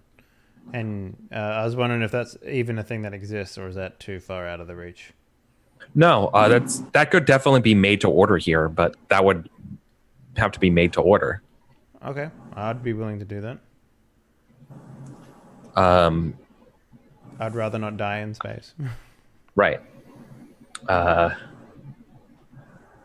Okay, so you probably would have put in that order when you got here, right? Oh, yeah, 100%. Cool. Yeah. Well, then, before you make this roll to talk, that order is also obviously halfway done and about to be canceled. Mm-hmm. Unless you're willing, because of this breakdown. Okay. Sure. So what do you want? What do you want to negotiate on? What do you want to? Well, we're still charged for this thing, right? For the repairs that we've done, which are the hull, and the hull is for the most part complete. 150K right? for the hull, and the hull is pretty much complete, right? Yeah, it's done. Okay. So you have to pay for it, right? So, how much would it take to continue fabricating the EVO suit, or whatever it is? It's probably about I'm gonna guess here about 20,000 credits, right? 20,000 rings. Is everyone okay with me splurging 20,000 on a personal item? I'm all right with it. Yeah. Okay. Cool. Well, I would be willing to ask her to continue to make it. If that needs a roll, Eric, then that needs a roll. But okay, but first we have to settle the affairs of the hull, right? Sure. All right. So you want to be like, hold on. We're not spending 150, right? Sure. So what do you like? We don't have to necessarily roleplay it exactly, but like, what would you offer?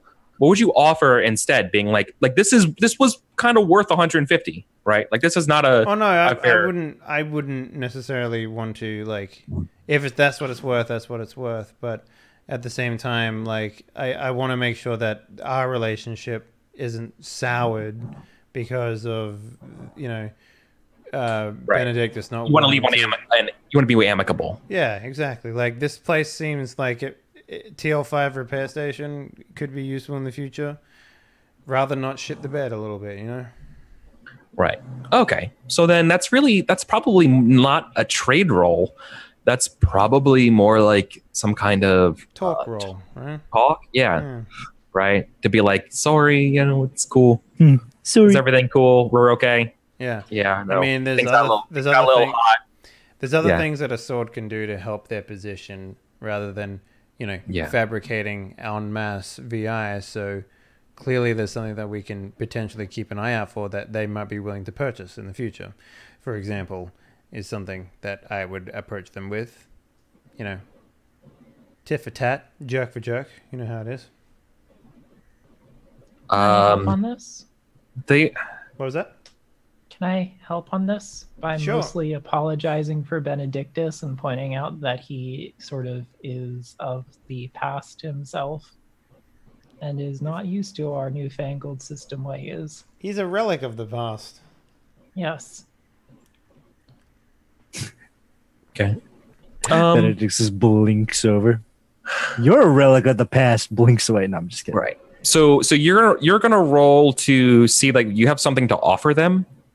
The fact that we're a solar is, enough, or it should be enough. Like, if I'm aware of their situation, I can help out in the future by bringing them things that they might need.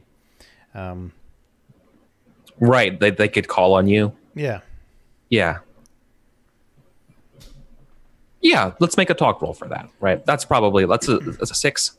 Okay. So should I roll first for that? Yeah, go for it. Yeah. Go for it. Yeah. Right. Talk. Okay. No. So I this can is reroll. DC6, you said? I can Hey, just you want to do a reroll? Yeah. This why is a scene where you could reroll. Oh. Shit. Wow. Okay. Like No. 2-1 snake eyes. That's literally 2 1s. Do you roll twice and pick the highest of the 2? You do, yeah. You take the highest. Or do you roll 2 and you have to take the second roll? No, you always take the highest of the bunch. Yeah. I can find the page for it where it says that if you'd like. I stumble No, over my I words believe and just go, Benedictus is really old. And you know what they just say completely about unhelpful. old men. Yeah. Just totally unhelpful. Yeah. Once per scene, you can re-roll a failed skill check, taking the new roll if it's better. If it's better. Yeah. it's Okay, better. so it's not a critical fail, basically. That's good. Okay. Perfect. Yeah. All right, so I would be willing, because I was going to say, I'm pretty sure if you roll snake eyes, I'm pretty sure I would give you a -1 to the roll, right? Because that just seems right. Then I have to cover up for like a breach in right. like, Exactly, but it's okay. You're okay enough, and it ain't. Yeah. They say it's fine. okay. You guys, things. I'm happy I was able to help you. Well, I'm happy that we were able to meet someone in your situation, I suppose. If there's anything that we can do in the future, feel free to call upon us, my castle, your castle, that kind of thing. Yeah. I would say likewise, but they are going to privately talk to you, and they're going to say,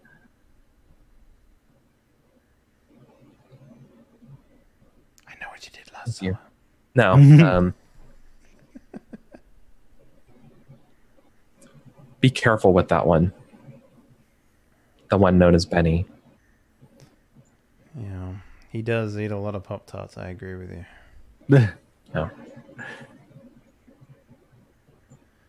Is there something I should be aware I of? am. Just say they have what many would desire if they know. I sort of look I'm over afraid at him. that in the rest of, Yeah, go on. I would say that I'm afraid that in the rest of space, you'll find others who are not as agreeable as myself. I look back at Benny. What would you be doing at this point in time that I can look back on? He's picking up debris and he's like chunking it as far as he can. Like just random debris. Somebody's like car, which is also somebody's house, he picks up and he tosses it. Just trying to get the anger out. Second. I don't see what is so desirable at being something like that. Space is weird.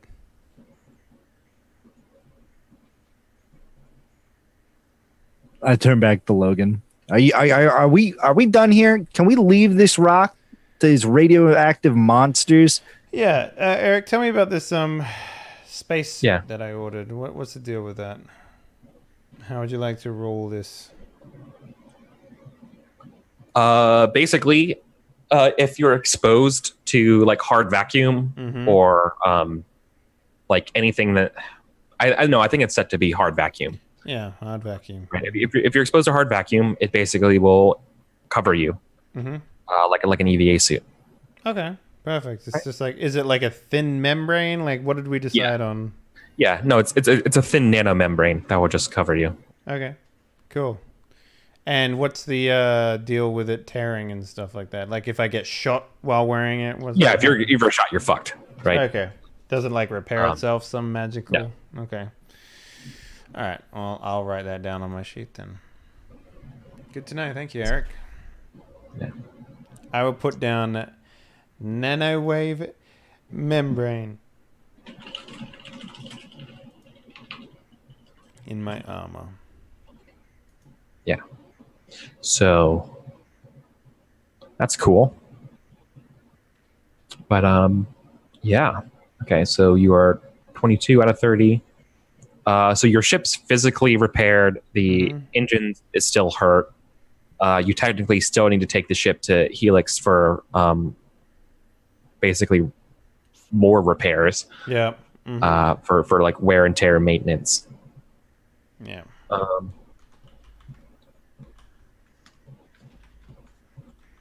And you were able to smooth things over with Letelius. All right, so I think we skedaddle out of this place. We head on out. We Yahtzee it up. Yeah, we circle jerk our way back to Helios. And the second we leave the ground, I'm going to go back to programming. Sure. So I'm gonna need a navigation roll from the sword, or a piloting roll as you go to because I assume you guys are going to Argus, right? Yes, we are going to Argus. Konakai Karisto. I'm sorry, what's that name? There was this one fictional alien race of goat people that worshipped the light and the I'm healing already not capability. interested. Okay. Fuck. Yeah. So I think it's a 5 to do the piloting roll.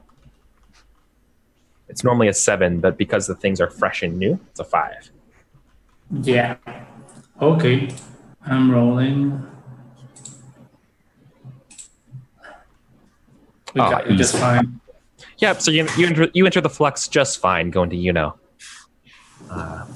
Cool. This is going to take the drive 1. It's going to take I think 6 days. Right. That's enough time to finish my program, right?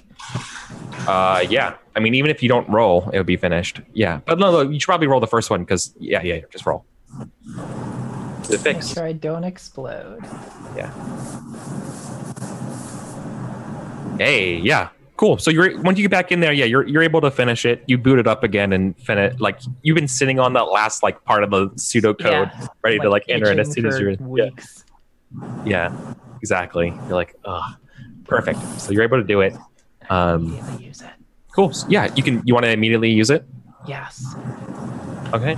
So you're gonna go take over a med bay, Yes. basically. Okay. I like half live in the med bay anyway, I assume. Yeah, it's true. But like, just so everyone knows, like everyone sees you probably like no longer using the machine, and you're kind of back to the like doing stuff in the med bay, configuring things around, right? Yes. Like, and so like what you're doing is not as it's not being secretive. It's just that no one's really paying attention. Yes. Unless someone is, and here's a chance for please. Yeah, right. And here's a chance if someone is paying attention to maybe ask what you see them jiggering around with like the digital CAT scan kind of, you know what I mean? That kind of stuff, right? The bio scans for internal things. I love things. the idea that I'm eating a bowl of cereal behind you being like, what you doing? I'm really fucking bored.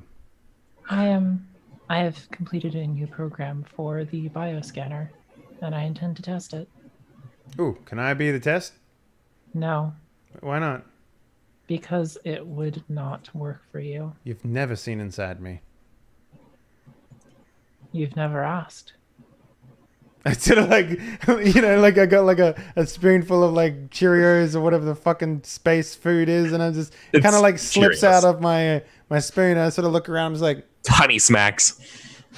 do you want to see inside me, Eukthanas?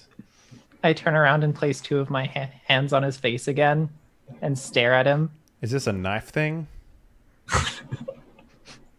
Do you want it to be a knife thing? Not really. I enjoy not having knives in me.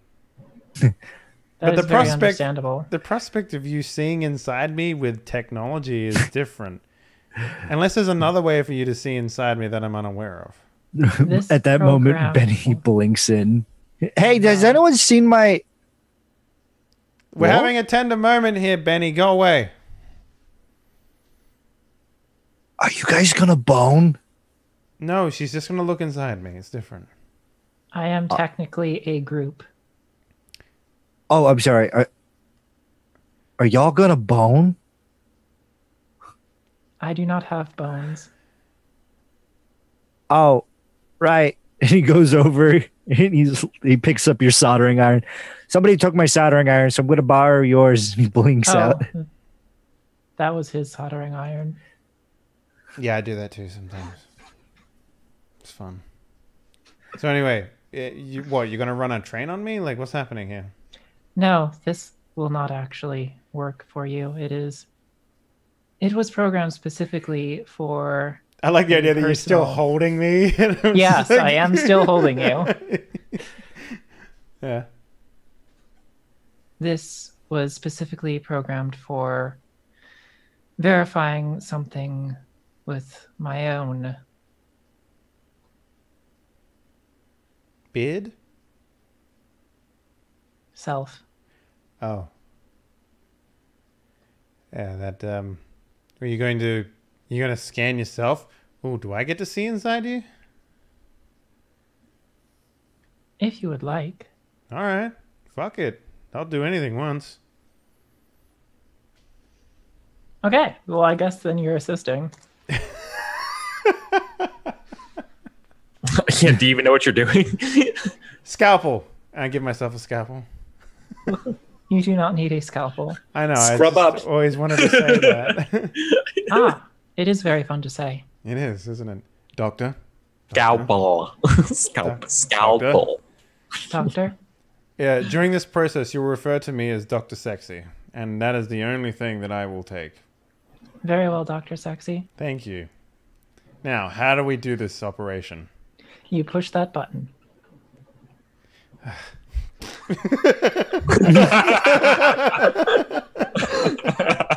Being a doctor is easy. All you have to do is press buttons and make booping sounds. Beep, boop, boop, boop. Yeah. So there's no role required. Your program works. You run it, and are you running it? Would success for this program indicate no anomalies, or would success, or is that failure? Like, how would it be? What would it look like? Like what does, if it ran successfully, would that mean it's like, is that a good thing or bad? It's hard to talk without talking about it. But I mean, like if you're a test to detect something, would it come back and say success, nothing's detected, or success, something detected? You know what I mean? I think it would just say thing detected and what was detected. Right. Oh, so it just gives you a printout of everything. Yes. Got it. Yeah, of all the That is matter. how she works. Right. Okay, cool. She Yeah. reads All right, her so own bed chart sort of thing. So you just get a big old medical dump of yourself at a subatomic level. And yes, I mean, and you're going to parse through it. And Reading it while I'm drinking my coffee from my Yeah. Universe's Greatest Doctor mug. yeah. I assume that that Logan can't read this or make heads or tails of it. I mean, It's I can more probably likely. read it, but I don't understand it. Yeah. Right. That's Yeah. probably the difference Yeah. there. I don't I have. thought you spoke definitely- like every language. I do, but like there's a difference between reading legal speak and understanding what the fuck they're talking about. Yeah. I assume. Look, all you need is the language of love. Does that really say chlamydia on this? Oh, okay. No, Chlamydia. you're looking at a lot of various organic compound No, that is diagrams. chlamydia. Oh. Chlamydia. I don't even know her. Wait, is that how that joke works? Yeah. Ah, Well, I'm glad I was able to help you, Doctor. you are a great help, Say it. Doctor. Thank you. Sexy. Thank you. Right. So She just like looks very like frozen and like kind of shaken. What's wrong? Was it actually chlamydia? No. I sort of like look around as like, do you want to talk about it? Are you gonna like try to talk her into talking about it? Absolutely. It's what I do. I think we That's should roll true. it off then. right. We should roll off. All right. Cool. Yeah. So you're gonna try to be obstinate about it. Yeah. That sounds like a sneak charisma versus my talk charisma, right? That sounds good. Yeah. Yeah. Like you're trying to parry it. Yeah. That makes sense. Okay. I'll roll first. This is a new scene for if you wanted to. I'm so convincing.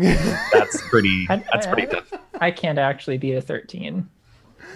Oh, that is so convincing. Okay.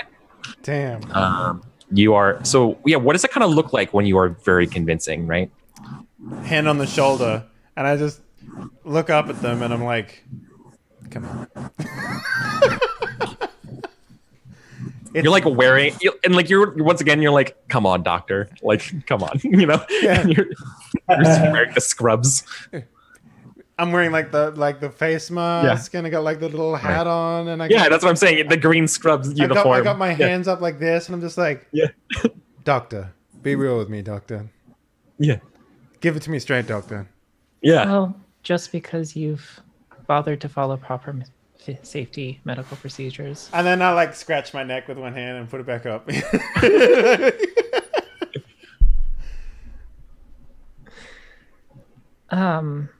The scan was to detect any indications of anomalies within my person and my colony. Okay. And what was the results? It seems that I have been previously infected by a entity, one of my parts, and that would mean, in a way, I am not fully Shiavazian. You're not Benny's race, are you? Oh, goodness, no. Okay. So what can we do to fix you then? I do not believe there is fixing. Oh, there's always fixing. Cut out the infected area and let the rest of the body grow, right? That's what It Dr. Sexy would is- do. We are fully integrated. So this is like a whole you thing. Yes. It is What a about if you... remnant. It is a remnant of the scream. what about if you create a series of nanobots that you inject into your system to eliminate the affected areas?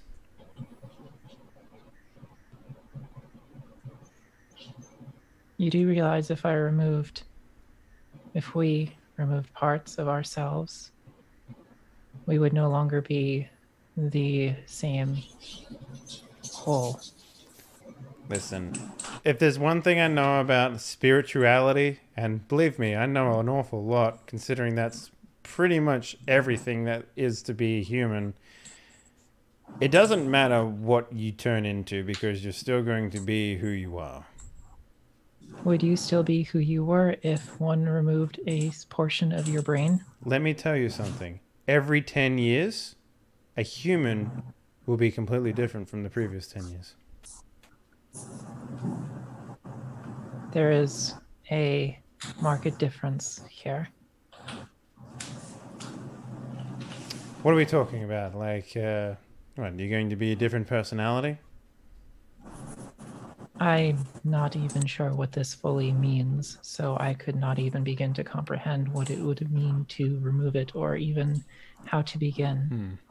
What if we were to sit you down in front of, like, a recorder of some sort and have you record everything that your next iteration might need to know about you if something goes wrong? I do not even fully understand my own situation, and you are making up strange solutions to a problem we do not even know. I'm no doctor, but I'm simply trying to help as a friend.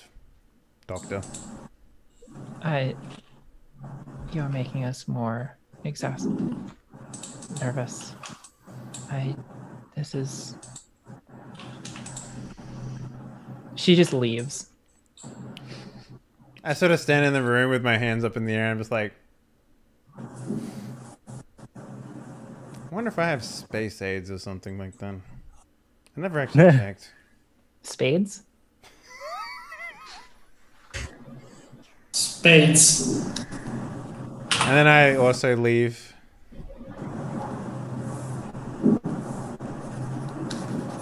And then I will,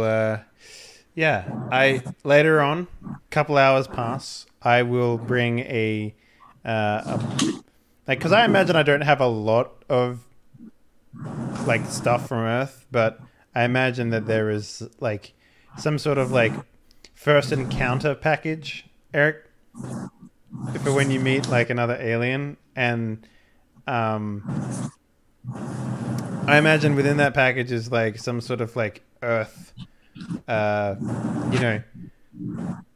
something Earth is really proud of. And the one thing that I can think of is, like, celebratory alcohol of some descript, right? Yeah, that's true. Some kind of like champagne. Champagne or like some sort of like wine. Probably a wine is probably more likely what it is. Oh, champagne is type of wine. Yeah. Jim Beam. Also, like it's just a fucking not some fucking bottom barrel ass whiskey. No, it's 100%. Yeah, no, that's exactly what it is. It's just literally a whiskey. Yeah, so later on I would find Yick thinners, and I'm just like, look, I'm not very good with appropriating the right things to say in the situations that I don't understand, which, to be fair, is literally everything that I have these days. I literally understand nothing. So I appreciate that you are taking time to explain your situation to me, even if I can't help. But I know something that we do where I'm from when people get down in the dumps for whatever reason, and that's get fucked up. So I've brought a tool to aid us in such an endeavor. And I do the pull the cork out or whatever. And I don't even bring glasses. I'm just like, so you just consume this. I take it and I start drinking all of it. I would like some. It's like I walk by. Oh, I can't have any of your Pop-Tarts, but she can have all your whiskey. I see how it is. And he walks into the mess hall. I don't even know if he's an adult, to be honest. I hand back the empty bottle and say, "That is disgusting. Do you have more?" Unfortunately, no. But given enough potatoes and bathtubs, I'm sure we can make something. Hey, that's the moment where I say from the speaker, like I mentioned before, Logan, we should have asked people from on that planet to build a distillery on the ship, like we talked about before. Yes. Distillery. Distillery.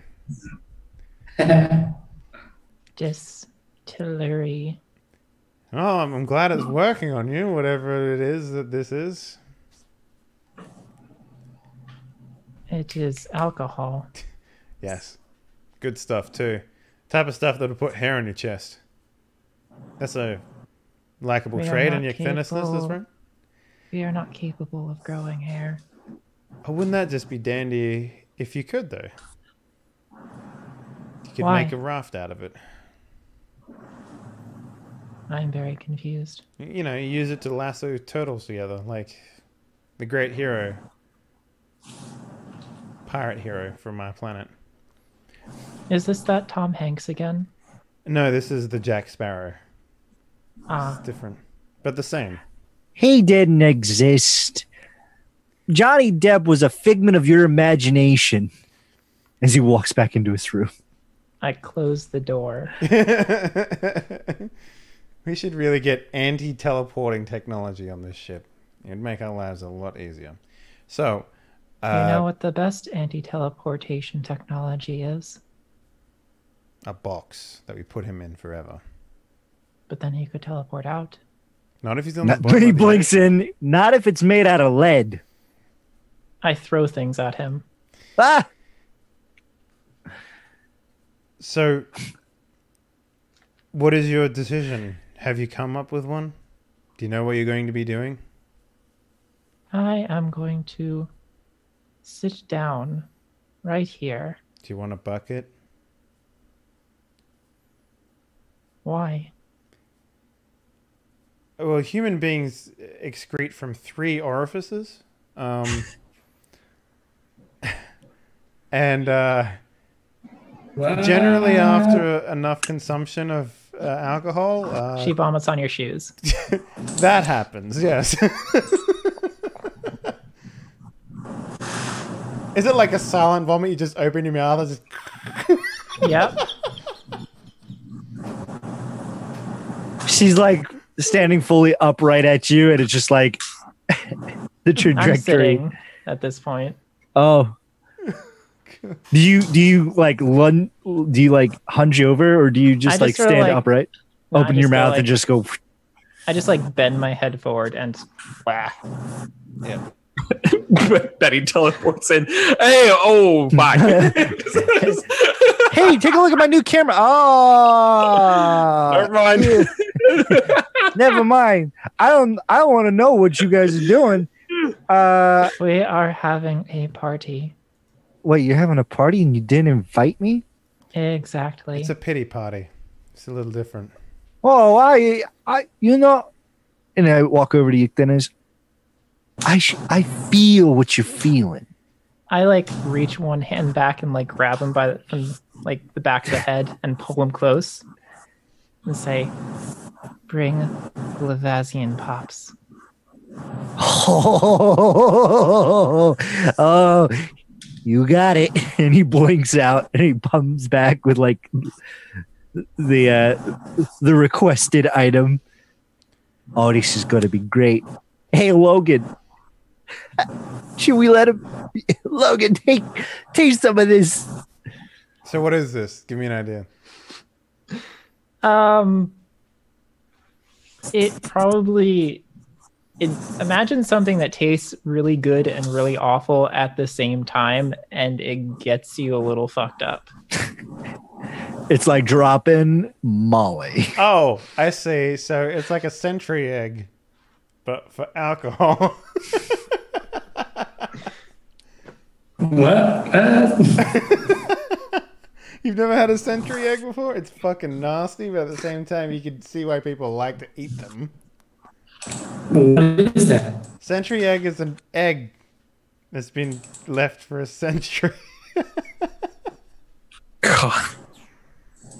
That's a thing? Yeah, like a 10-year-old egg, man. And you eat it. What? Where do they eat that? Everywhere. It's that one egg you crack to make an omelet, and it's been sitting in the back of your refrigerator for like a couple years, A decade. and you think a decade, and you're like, I didn't know I had this extra egg. No, it's a specific thing. It's not just an old egg. Yeah. Oh, So it is like some exotic kind of food? Yeah, I'll post a link. It's just an egg that's rotten, basically, or preserved. However you want to go about it, but yeah, it's nasty shit. But yeah, I imagine that. Like, and I want to say that I just kind of eat it. I'm just like, I don't really feel anything, guys.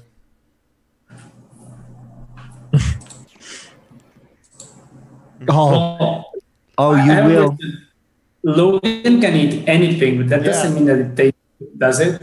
Yeah, these additional synthetic organs and filters allow the bearer to survive in thin atmosphere conditions as well as tolerate temperatures ranging from Arctic chill to heat sufficient to boiling water. They can also eat a wide range of native life form substances.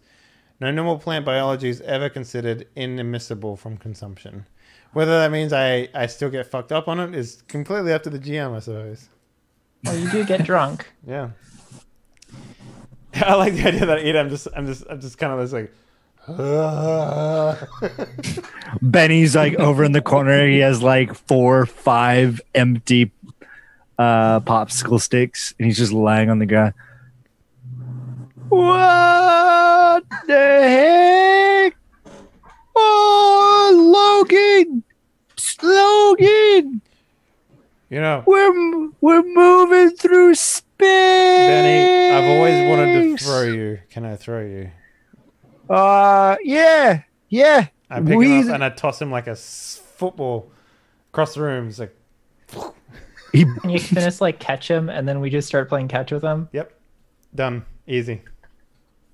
This is, normally you'd think, oh shit, this is gonna be really scary, being thrown by two people that are like bigger than you. But then you just kind of accept it, and it's actually quite relaxing. This is life now.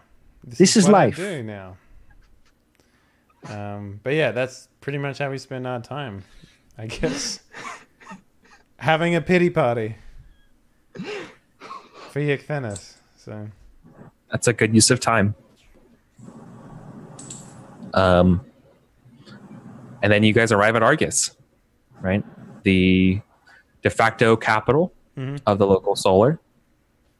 You guys head over to the sort of like massive space station megaplex that's sort of set up and branch where you guys typically meet with emissaries of Helix Leviathan in the machine, and you guys kind of get down to business, right? yeah. Do you let Helix know about this, Yekthenis, or is it strictly like, hey, you leave this out of the reports? Here's what's going on with the fields. Here's what's going on with what we found at the mining. Exactly. How do you? Okay. I leave it out. Right. 'Cause So we need to. So- basically, we need to get paid. We need to pay 15% of whatever that is to what's her name? The other Yeah. Shiva. I don't have my missions document open. But yeah, It's in my notes. we need to wire her that. It's not Charbaugh. It's, yeah, love. Something. What's her name? NHIA space LUV. Yes. Not love. Yeah, so we need to wire her 15% of that. Yeah, love Vu. Yeah. So, and did we decide on what we wanted to keep from this dude? or something. Or no, we wanted to try and have him do it on a planet that's abandoned, and we wanted to be the first ones to explore it. Is that what you guys wanted? And we wanted to get a percentage of profits Off the tech. resulting anti whatever tech this is. Yeah. Yeah. Yes, terraforming and anti-terraforming tech. Okay.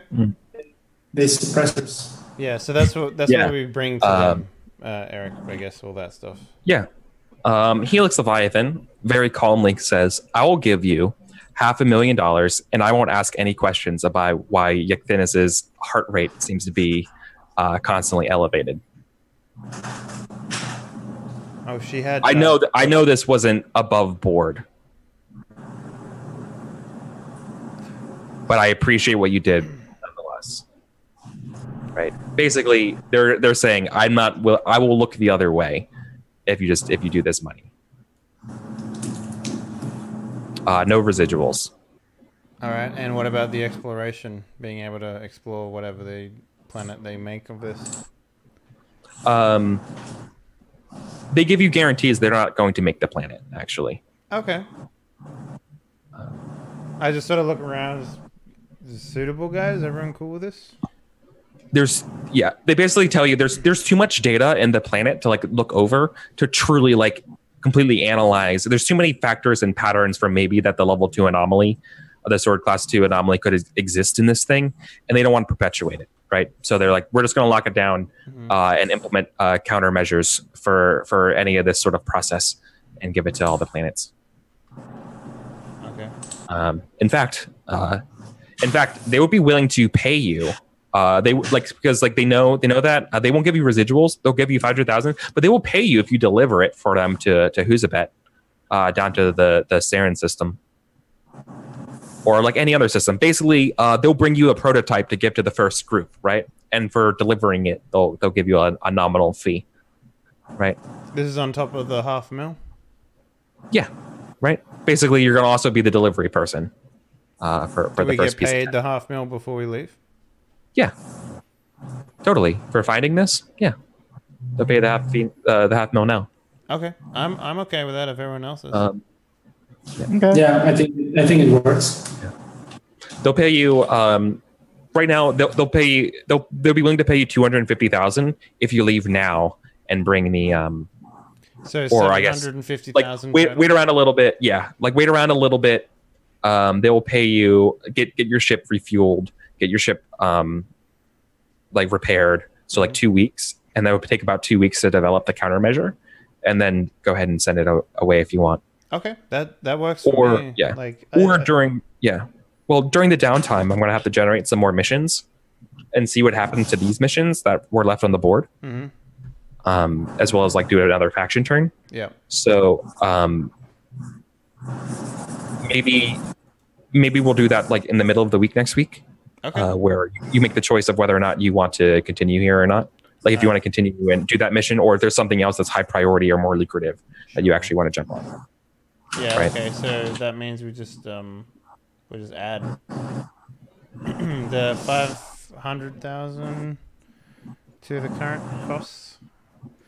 Yeah. And, yeah. So you are I've been keeping tabs on everything. So cool. Yeah. Right. So let's do some math before we wrap up, right? Mm-hmm. So you were paid 500,000, right? 15% of it is not yours. Okay. Yeah. Right. So you keep 425,000. Okay. Right. You keep 85% of it. Nice. All right. 425, right? You said.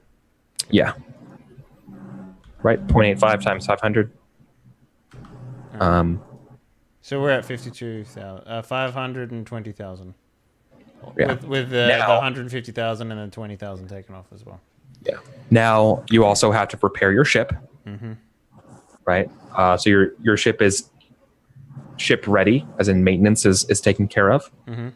That's like 296,000. Right. Is that right, Derek? That's just the The maintenance cost.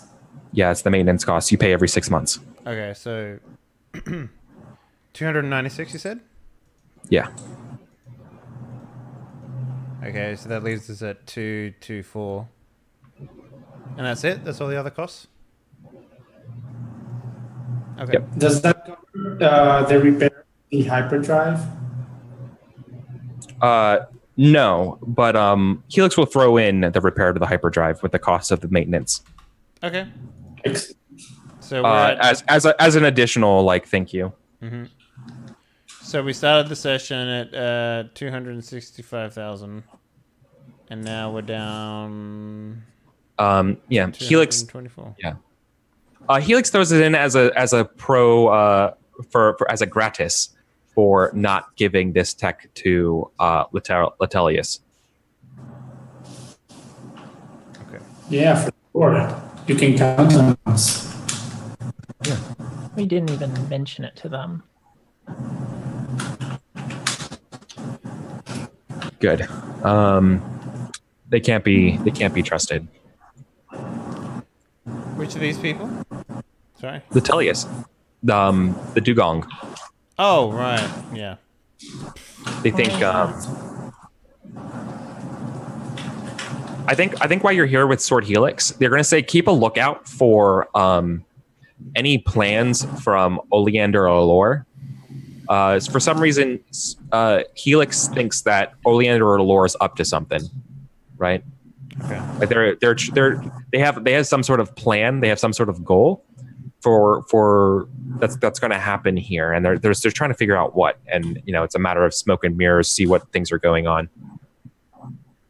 So if you ever just keep an eye out for something. I wish I knew more what to look for, but at this moment, it's just a hunch. Okay. We'll do that. How do you guys feel about wrapping up right now? Yeah. Yeah, I mean it's a perfect time. Yeah. All right. So you want to do XP then? Yeah. So your ship's your ship's repaired. So just so everyone knows, just so where we're at right now, right? Mm-hmm. We have ticked over to a new month. We are now in descending helix for sure. You're in day 12 of this month. Mm-hmm. You have 30. What is that? 30, 15, 45, 43 days left until ascending Trillium. So a month is ticked by. Maintenance, payment stuff happens. Like your monthly payments. Mm-hmm. And then I need to roll up and do faction turn and missions to see where we're at with things. Yep. But otherwise, then I think we just have to do goals. Cool. Okay. Did you want to do anything with the cannon parts? Did you want to do that? Oh, in the 2 weeks? What's that going to take to install? I don't think we have enough hard points, right? Yeah. Do you want to just leave it here with Helix?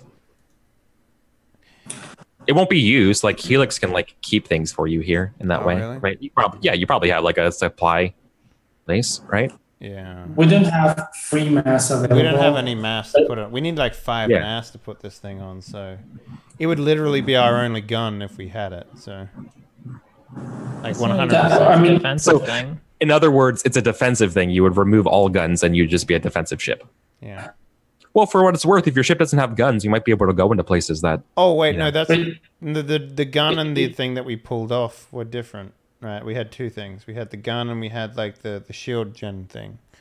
No, that's the same thing. You had 2 things of kit that you kept from the salvaging, right? You took the terraforming thing of Atria, then you also took the main primary receiver part of the artillery cannon that fired you, because that had the countermeasures in it that you were trying to isolate and bring to your ship. There's the ECM generator, right? Yeah. Yeah. So the ECM generator is 1 mass. Yeah. So how big? I'm sorry. It's 1 mass. Yeah. Sorry. Okay, it's 2 because we're a frigate, right? So yeah, it's 2. Then we could remove the defenses we have right now, we have the hardened polyceramic overlay, which is mass 2. That currently gives us a -5 for armor piercing, but we could replace it with ECM. It takes mass 2. So in other words, you'll automatically negate a hit of your choice with the countermeasures. Yeah. In exchange, though, any hit that will hit you, you have reduced armor to reduce the damage. Yeah. Right. So armor-piercing weapons would be more effective against you. That's correct. Or non-armor-piercing weapons might be more effective. When does that come back? It's only used once per engagement. So effectively, we're giving up like armor, which can be used infinitely versus once to negate a hit. I don't know if that's worth it or not. Like, I feel like eventually, like I feel like what's happened is like this ship is almost too small for what we need. Yeah, it's like, you have to make sacrifices and tailor your ship the way you want. So with that in mind, I guess like if we can have like a storage component, and maybe like we have like a You do. Don't you have like 1 free ton?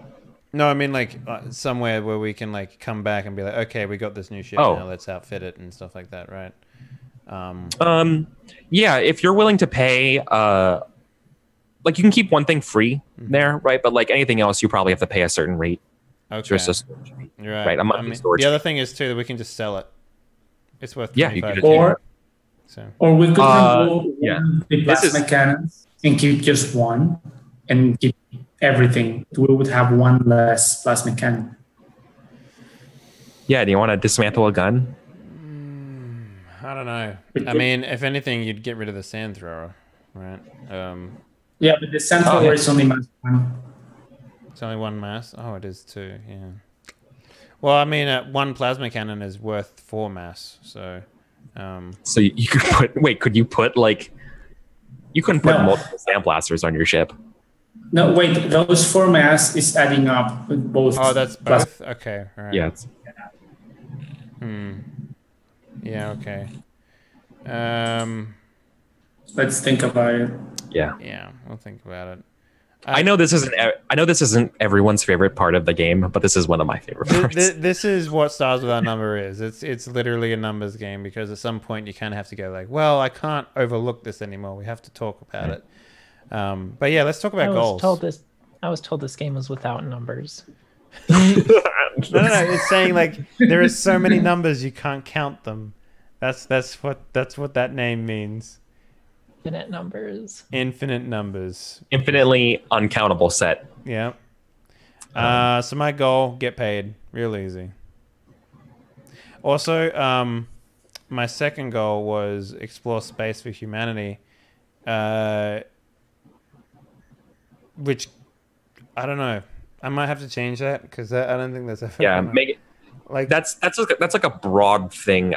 Let's make it more focused. Yeah, I'll think about that. I'll change it later. Because you could say, I think your bonding between Yekthenas and the whiskey could count as that, right? I guess. Like that's kind of like a very human thing. Yeah. That you shared. Like, and I fucking love that moment, y'all. That was super cool. Okay. I mean, I'm willing to change it to something like, represent humanity the best way possible. Or like share my culture throughout space. What does that mean? Share my culture. What is human culture? What are you sharing? Like, come up with a word. Like, come up with an adjective that you're sharing too, and that's a great goal. Like, the best part of humanity is ambition. Show us our dreams and goals and what we're working towards for them, right? Or like, it's our compassion, and show that. Like, give it a trait that you exemplify, and then exemplify it. Read the word of Jimmy Buffett. Okay. Yeah, I was thinking more like the cultural side of things, not so much like the. Those are all cultural traits. Give yourself a cultural trait and be like, I exemplify it. Okay. Or a cultural more, or an expression like a thing that you do, an action, like. The best part of humanity is the way we hug, or something like that. And you know what I mean? Like, or like console, whatever, something like that. Like, and that's cool, right? Do it that way, right? Define it. Or it's dance. It's dance, and get a new alien to dance. Oh, you know what it is? I think it's going to be something along the lines of adaptability. I think humans are incredibly adaptable. But I don't know how to put. I'll think about this. This is like a tough. Yeah, think about it. Yeah. You know what? Yeah, we have a week. Think about it. So I'll at least get one. I'll steal one experience points from you because I got paid. We got hella paid. Yo. Yeah. Awesome. Yep. My goal was to repair the ship.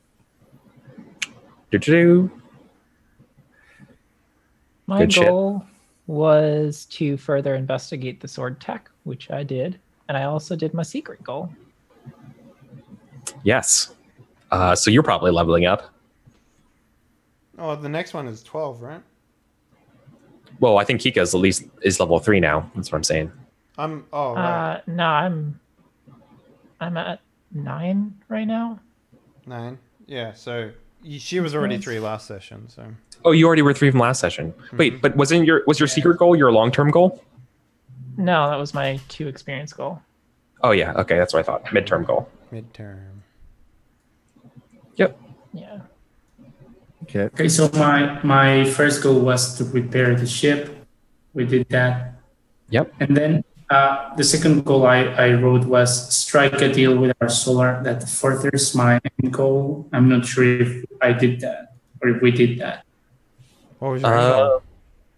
Well, my end goal is to find about the screen and test and restore the sword sentient network. So I'm thinking that if they're willing to create the planet with the terraforming thing that meets. You did learn. Yeah. Sorry. Yeah. No, I was gonna say then you did learn about the screen, right? Well, yeah, but it says strike a deal with our solar that furthers the goal. So I guess what I meant by that is they let us explore that planet they create if they do create it. Okay. Yeah. No, I can amend that for that, but I would say your goal is also already reached because they're also willing to build out this terraforming thing, right? Or this terraforming anti-weapon. And deploy that out, right? Like, so now you learn that the sword anomaly, while it's dead, lingers around in different places, and one of its vectors could be turning a planet into something that basically a pop-up factory for it. And to avoid that fate, they're closing this off, and you've now thwarted one possible vector of an attack from a resurgence of the anomaly. Okay, so that's 2 experience. Yeah. Okay, so I have 7. So I just leveled up to level 3. Awesome. Congrats. Yeah, so level 3, you don't get a... What do I get? Let's take a look. I don't think you get a whole lot, unlike last time. So you get to roll for... Okay, you get to roll for your character hit points, which is for you 8, I believe, as a fighter, or a 10. I think it might be 10, actually. Hang on, let me see. Where do I find that?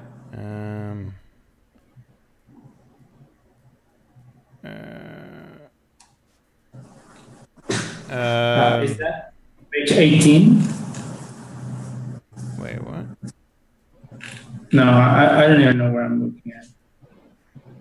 Where do I find that out? Okay, so yours is 1d6 plus 2. So now you're level 3, so you're rolling 3d6 plus 2, I believe. Hang on, let me double check that, because it's sometimes annoying. Yeah. The warriors and adventurers. Okay, so yeah, you're rolling 3d6 plus 6, because you get a plus 2 for every level.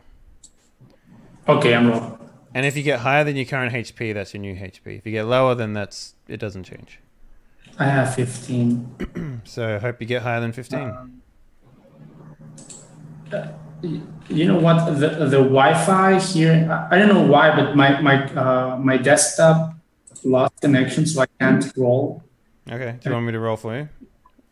Yeah, you can roll it. Okay. I don't know why I have internet in my laptop, not in the desktop. That's super weird. All right, you got 18. That's pretty good. Oh no, you got 21. Yours just showed There you up, go. So Yeah. It took a while. yeah. Okay. So 21. so that's 20. That's higher than mine. I got 19 on mine, so that's not bad. Your attack bonus is now a 3. And on your character sheet, there's a level section up next to your name. Just make sure that's 3, because that'll change your saving throws. And then you will get 3 points to spend on either attributes or character skills. And that's what you get. How many, sorry? 3. Okay. And there's a limit now? What's that? Is there a limit for skills still? So you can make a skill level 2 now, because you're level 3, so. And where is this? What page for the level up? 57. Okay, because I think there's a cost, right, for going from 1 to 2 or something. There is. So if you're going from 1 to 2, it costs 2 skill points. If you're going from 2 to 3, it costs 3 skill points. Oh yeah, I see it. It's just one lower than your current level, basically. Sorry, 1 higher than your current level. But yeah, Alex, what about you? You level up? No, I didn't. What are you at now? I'm 4 out of 6. What? How's that right? You should have got 1 for your That's a half session. session that you had Okay. before. Yeah. So you should be at, because there was like a. All right, so I'm 5 out of 6. So I'm almost level 3. Yeah. Because Cool. you missed 2 sessions, right? Or Yeah. 1.5 sessions, I guess. So Yeah. yeah, that makes sense. All right, cool. Okay. So Eric, I'm going Good to use 3 points on my shoot skill, so it goes from 1 to 2. Level 3, it can go to level 2. Yeah. Yep. That sounds like a good. Sounds like a good call. Yeah. All right, guys. Thank you very much for watching. Hopefully you enjoyed tonight's session of Stars Without Number.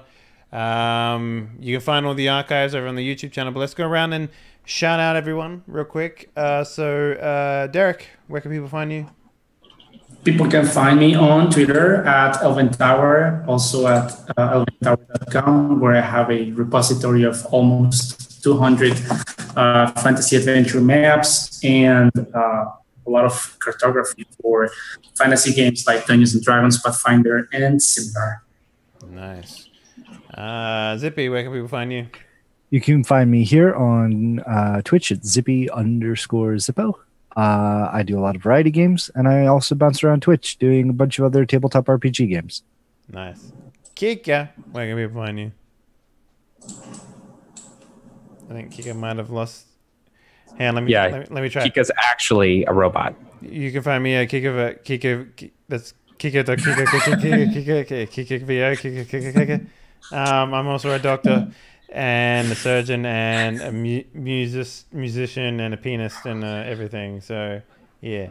And Eric Vulgaris, where can people find you? Eric Vulgaris everywhere. Twitch, YouTube. Nice. Kika's back. Kika's back. Do your outro.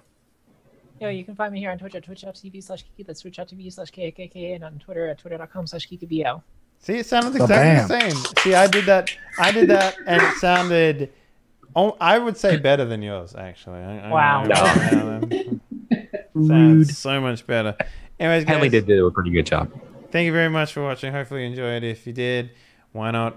Follow everyone here. They're real hard workers. They got the booty to prove it. Tonight, I guess today we'll be starting our Fallout 4 super modded run. I don't know what to expect because this fucking shit that we're adding into that is going to make it stupid. But yeah, catch the daily stream. But until then, have a good one. Stay safe and circle jerk for perfect trades. Good night.